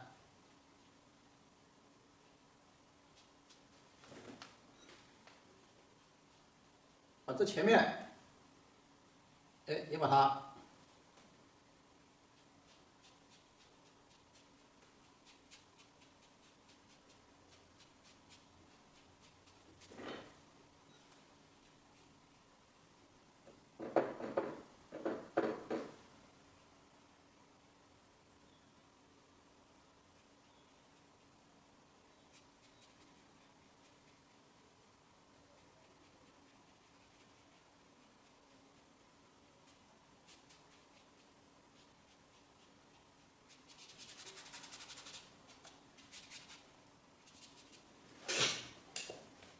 啊，基本上大家看，我把这下面一染，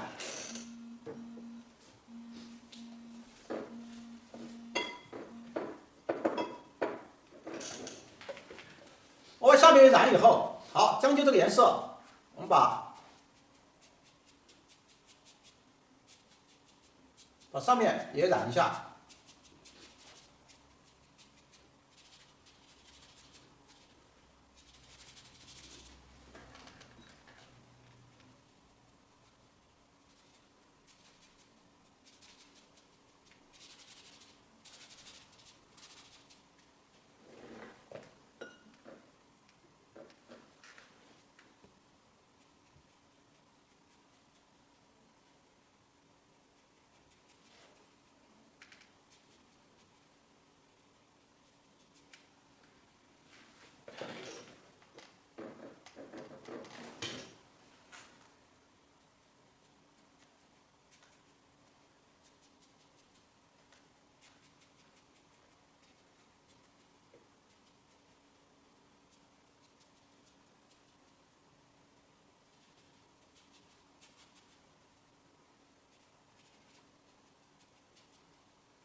好，再这么一染以后，马上你会觉得它整个的这个感觉上哈就没这么花了，是吧？然后我们再把有些地方再染一下，换个盘子了，好，换个干净盘子，染什么地方呢？你比方说，我有些地方还留的有亮，我们怎么去染它哈？笔上的颜色都还蛮多，把多余的颜色再刮一点刮过去，留一点无所谓，但是不要太多。你看，有一点点无所谓。我们首先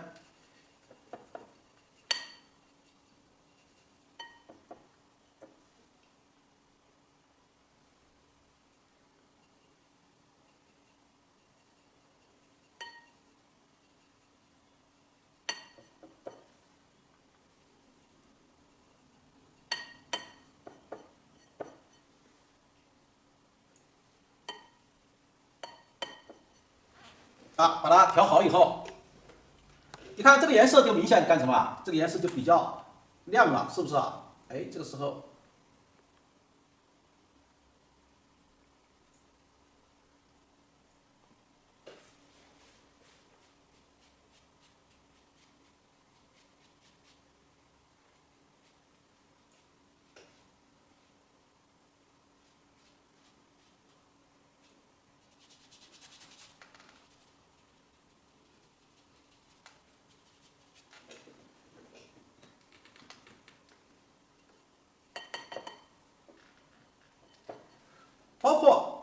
这个在染的时候哈，我看这个路啊，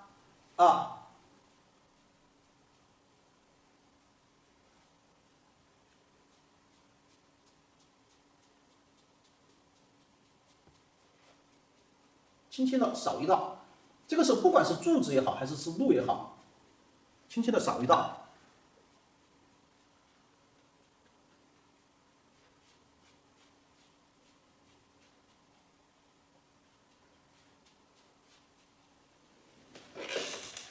让它整体的，哎，它这里呈现出来一个什么？一个整体的一个效果。如果不够，你可以再根据情况再过它一道。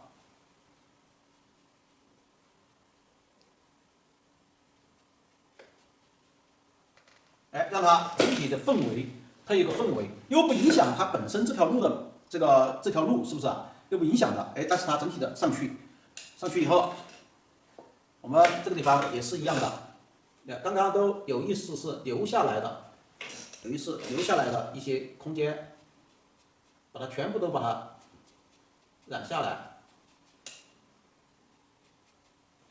给大家说了，目的就是什么样呢？目的啊，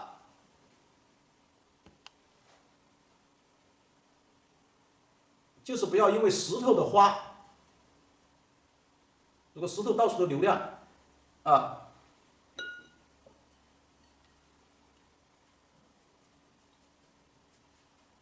你看我们石头都不要它流量了。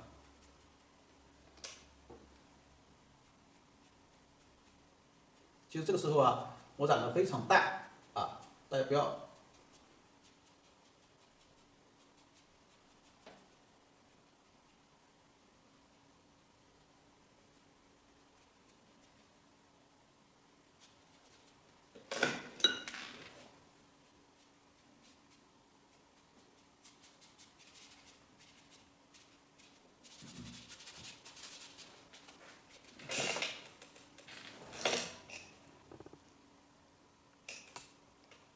好，我们看看哈，它整个来说，把它30都染了以后，现在留下来是什么？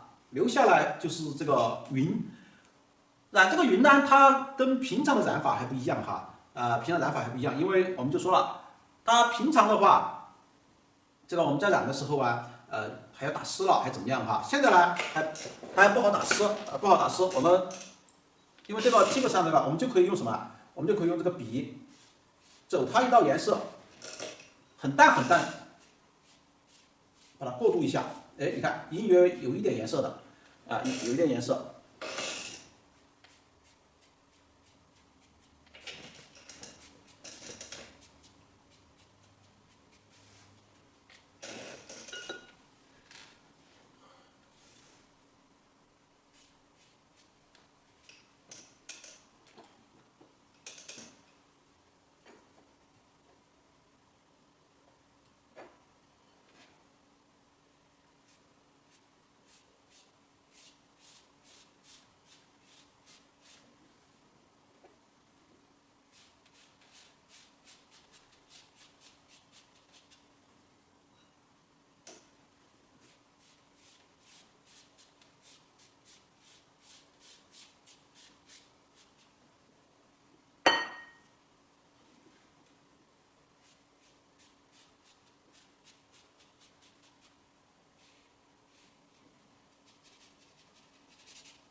哎，你看，我现在基本上把这个就全部染了一道，染了一道以后哈，其实在染的过程中，这里是染了一点颜色上去，染了点这个黄色上去哈，我们就等它稍微摸一下，也差不多快干了啊。好，等它稍微那个收水分以后，这个时候我们不用烘匀的笔，我们就用这个，就用什么笔呢？我们中石欢又把这个颜色拿回来，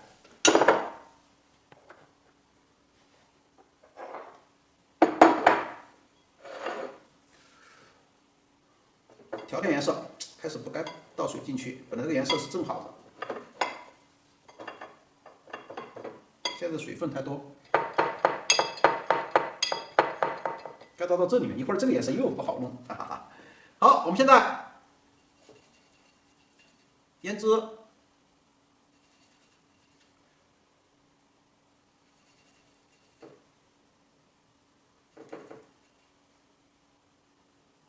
山绿，藤黄。哎，你看，调一点这个比较厚的这个赭丝色出来。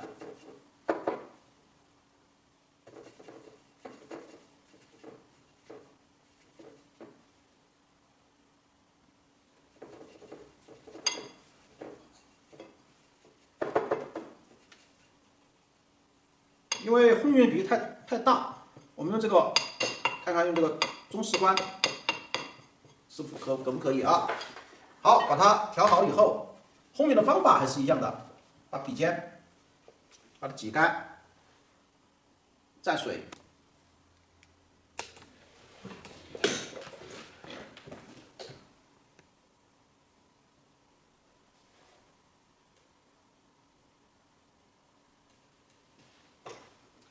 是吧？把它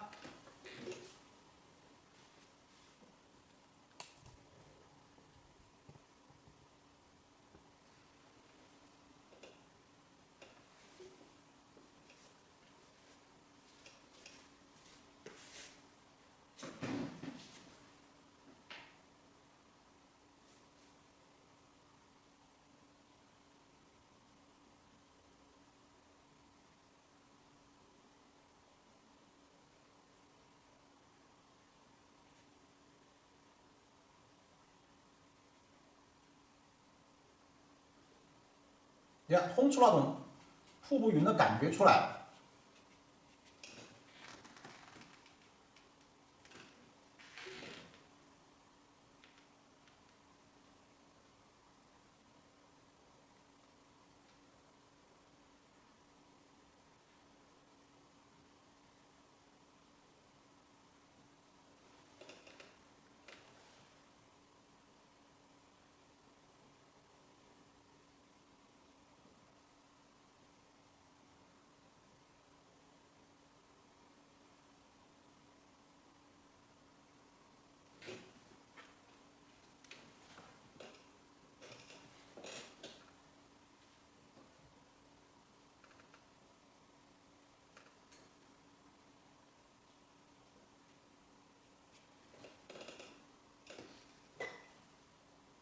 特别小心，你看我都没怎么说话，在分析。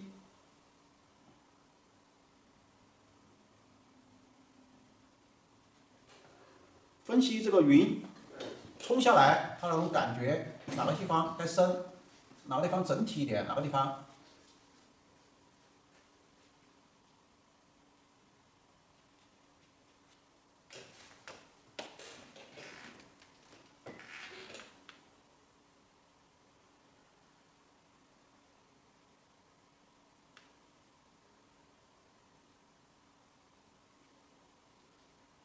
后面的一样的可以配合它。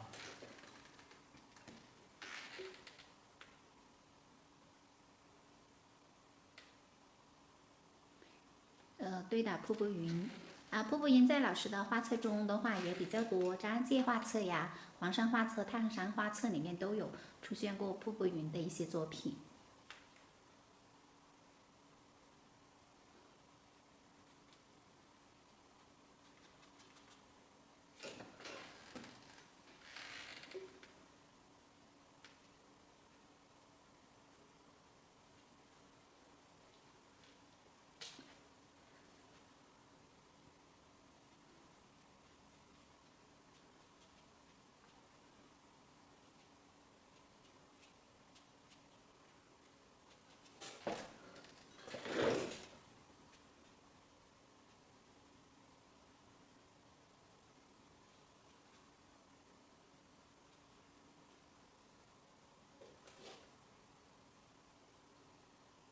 这种是有一定难度，但是呢，你只要画好了是很好看的。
它整个云，哎，从这里冲出来，正好一直到后面，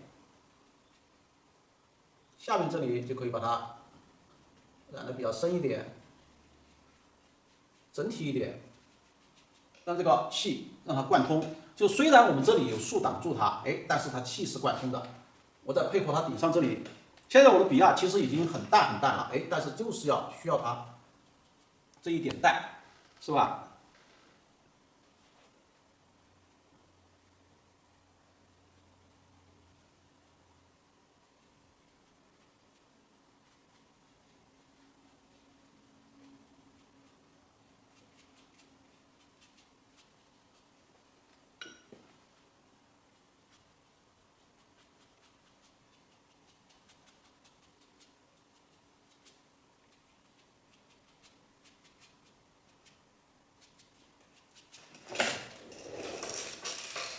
哎，整个现在把云的动感啊，这些都画出来了啊，都画出来了。现在就是在把下面再一调整的话啊，把下面再调整一下啊，整个就出来了。好，我们把下面稍微再调点颜色，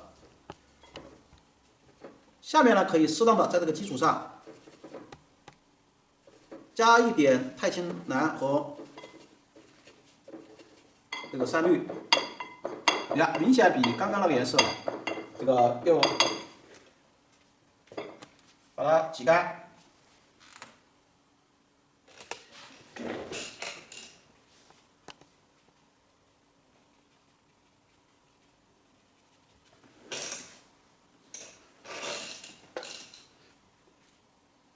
瀑布云呢是一个很难见到的这么一个云的奇观哈。当然有些地方特别容易出现，你比方说在这个太行山啊，这个还有叫什么呢？庐山，哎，庐山我是看到的，太行山我是看到的，黄山没有看到啊。但是没有看到的话，我知道是有看过图片。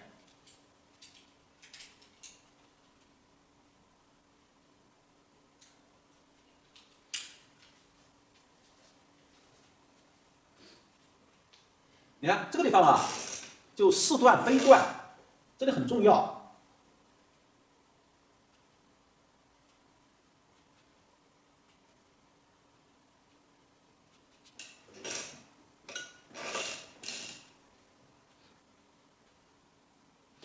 刚刚也有我们基础班的老师给我发信息，就问到自己想报提高班的，因为想上半年学基础班，下半年学提高班，问有什么优惠啊？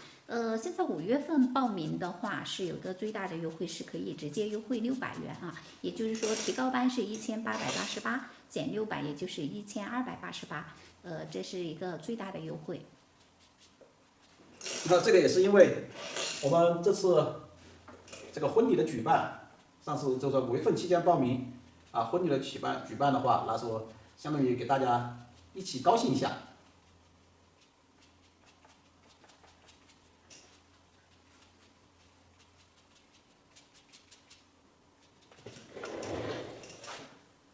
你看我们是这个云的感觉哈，现在烘染了以后哈，这张画马上就赋予了它的灵魂，是吧？我觉得我觉得哈，就是说，他有时候在画的时候啊，那真的是它是一种感觉，它是一种感觉，对云的这种感觉啊，包括我一会儿这里说不定我还要再来点别的色调啊，再来点别的色调。我们现在呢，先把这个笔洗干净，再调点颜色。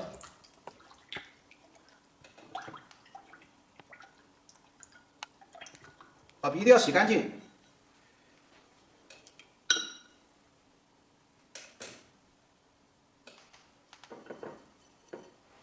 你看，直接蘸出标色，干什么呢？这个顶上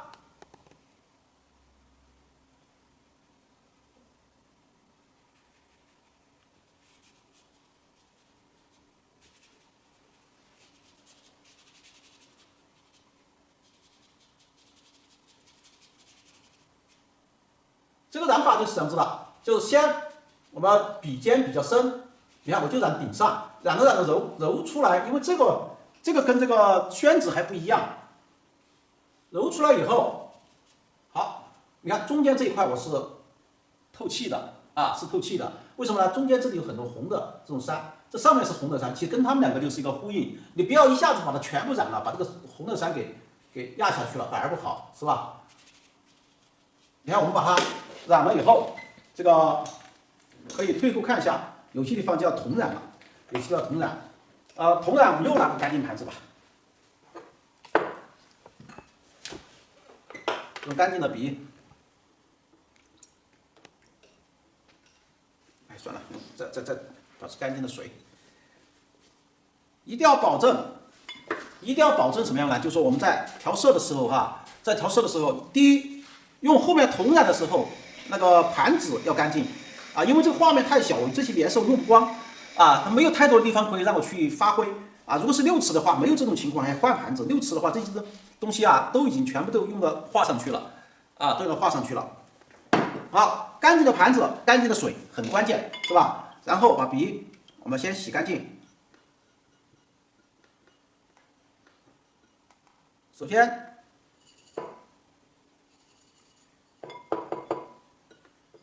你看，首先我们在藤黄，基本上调成橘黄色，是吧？基本上调成橘黄色，然后调好以后，把笔，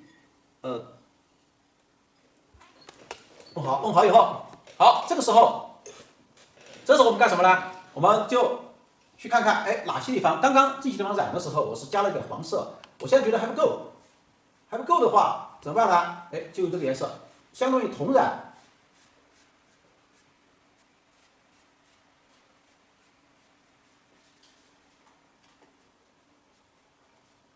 我在这个加水分的时候哎，我在这个地方我是没有加颜色，就是故意的，哎，让这里颜色多一点，这边让它亮一点。现在我们就可以通过同染，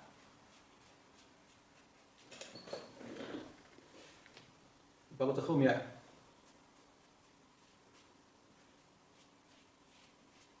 烘染是非常关键的烘染这个烘得好的话，那整个画面会让你提色不少。你看刚刚我们颜色这个调好以后，哎，大家觉得好花是吧？感觉比较花，为什么呢？因为你这个山这些石头这些都还很亮，包括这些都很亮，包括这个我看为什么我要都把它染下去？染下去的目的其实都是为了突出什么？瀑布云都是为了突出瀑布云。好，把这里染了以后，我们顶上再加点颜色。你看，现在是这个颜色，我们要再加点朱标色。哎，明显这个颜色就比刚刚那样红很多了，是吧？水分不要太多，因为我们这个纸几乎都。它不像我们宣纸这些比较吸水的，它几乎是不怎么吸水的。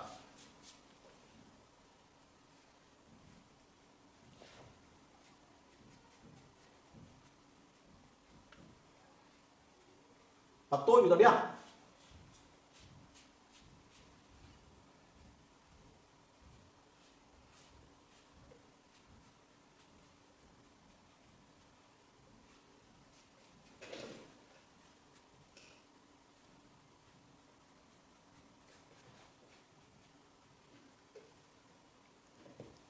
又把这个地方再照一下。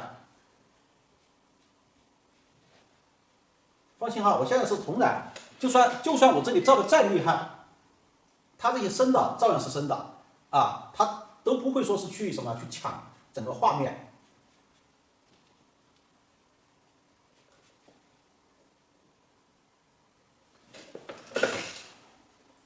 好，把它画了以后，我就说下面我们要加点什么色调呢？我们下面再加点色调。下面让它深邃一点的话，我可以在这个基础上，不要太多的颜色，加一点钛青蓝。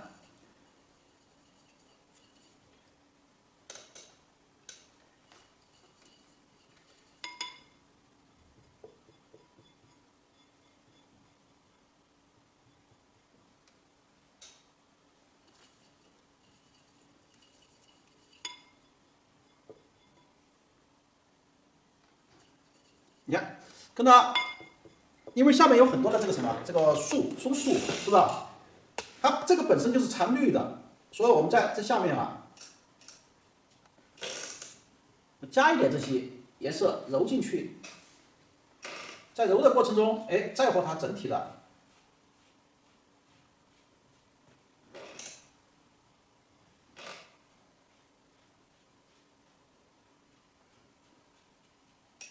是有感觉的哈，这个是有感觉的。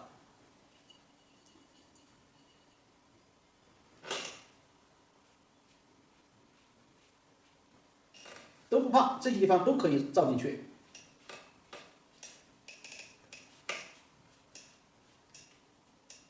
哎，你看，从这里就看得出来，它这是有感觉的。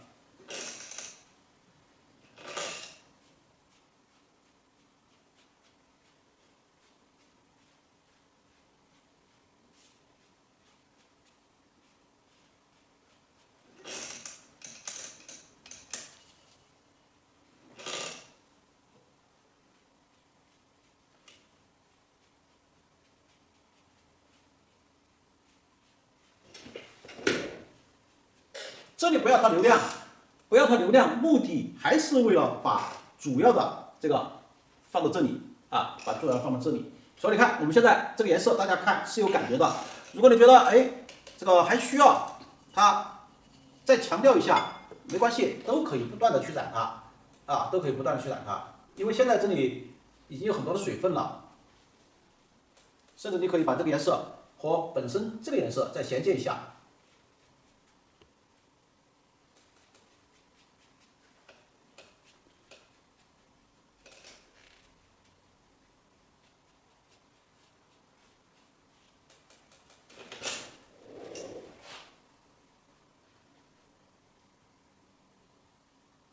好，我们今天看一下哈，大家看一下，我们把它放到正中。如果觉得漂亮的，我们打一波666啊。老师，这画的是很漂亮，但是画的太投入了，一下莫搞拍照了。哦，我开始我还确实是，我在吹的时候我还在想我要拍照，结果我一吹完我就忘了。不好意思哈，莫搞忘拍照了，你们只有自己截图了，大家看哈，就说我们现在落款的话，当时就落到这里就可以了，落款哈就竖着那2个字就可以了比如说到时候你根据比如黄山烟云啊，是吧？或者什么你都可以落几个字就够了。大家看哈谢谢大家的666哈。我们画画呀，就是这么说了哈。它第一，不管你是用30，你看我今天这张画哈，其实你看真的树的成分真的不多，是吧？就是这一点树的也没有太多的，就一种树没有太多的别的树，是不是？好，主要是什么？就是靠这个30，你看这里的30，这后面的30。其实云的成分也不太多，但是云是主角因为我把最亮的这一块就留给云了就留给云了，云是主角。这个就是通过这个云气，各种形式的云吧。今天我就是想哈，既然不管虽然我们是那个基础班但是呢，基础班也有权利学各种技法这种瀑布云呢，是我最喜欢表现的一种形式的云。我们这个彩墨之家的墙绘外面的墙绘上，我相信你们也看到了，也有专门在张家界也画的有瀑布云，是我比较喜欢表现的一种形式。我想今天给大家表现出来这一种，就说是用这个形式来表现看看是不是你们喜欢不管怎么说吧，就以后你们要画这个的时候，大家就知道哦，其实很简单，就是画出，但是你要注意瀑布云不是瀑布瀑布云的话，要是瀑布的话，它流到这里的时候，它就怎么样呢？就下去了，是吧？云有落差的，它流到这个位置上以后它是飘上去了，它跟这个就飘过去了。为什么开始我要画这么一点呢？就是要靠它去把这个云挡住，云冲过去，你看从这里过去，跟它两个衔接。好，然后我开始在画的过程中，我觉得这顶上可以需要一点云和后面连接，这里也需要一点这个连接。虽然是很小很小的一点的这个变化但是它就可以让它前后衔接前后衔接，没关系画不出来的话，是因为你现在对云的认识还不够等你慢慢的，像我这个，你可以多回看。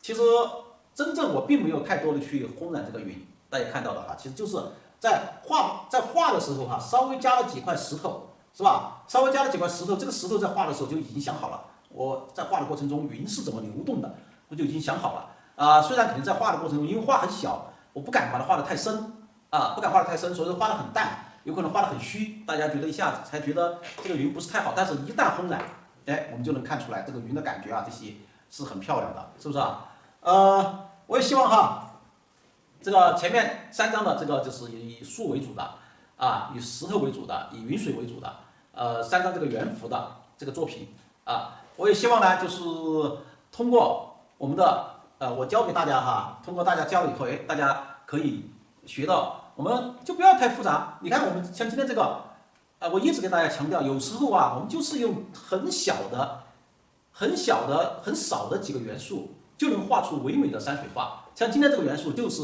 石头，是吧？树、云，就3个元素，是吧？这个树也不多就是一种形式的树就3种元素就能画出很唯美的画。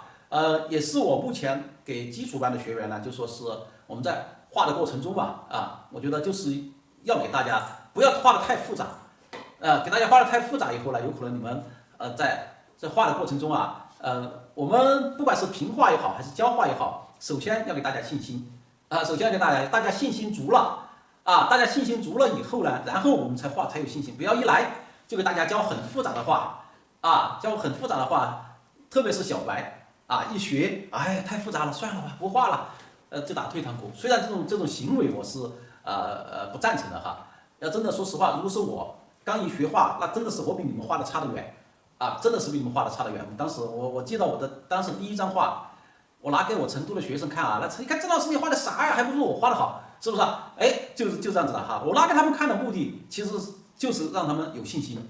今天跟你们也是一样的，就是让你们利用不少没有太多的元素就能画出很漂亮的画，是吧这也是我对大家的一个希望不放弃不放弃，这个是最重要的当然我们平常也经常说了，我们画画不要只是一看。好多人说了，哎呀，郑老师他说你上课最大的特点就是一听就懂，是不是好多学员说，哎呀，一听就懂，我也会，好像也会，一画就会一画就一出门就忘特别是这个但是我是觉得就是现在我们网络班它有无限回看，就把这个一出门就忘的这个事情就解决了。我一听懂以后，或者是我不会画了，我再拿出来再放，是不是所以说呢，我觉得这是好事情好，同学们，今天呢差不多现在还剩3分钟，今天也就因为画30说实话，它速度比画树画这些别的画水要快很多。所以今天我们提前3分钟下课现在58，提前2分钟下课。好，同学们再见再见再给大家展示一个整体的，因为老师刚刚烘染，所以这个画面还有一点湿，干了之后的效果应该是更加漂亮。到时候干了之后拍照给大家发到群里，上传到群相册里，大家在群相册里或者在群里收藏今天的课稿就可以了。那么的话，下一周周6的话就是扇形的一个画法，因为3种圆幅的，以各种不同题材为主的卡纸圆幅的课程就上到这里。下周6继续2点到5点，我们直播直播间见啊！下一周的话就是画扇形的了。扇面的，我们基础班老师会把各种各样的形式然后去教给大家，然后大家通过自己的空余的时间去练习去消化。好啦，各位老师，3个多小时的学习，大家辛苦了。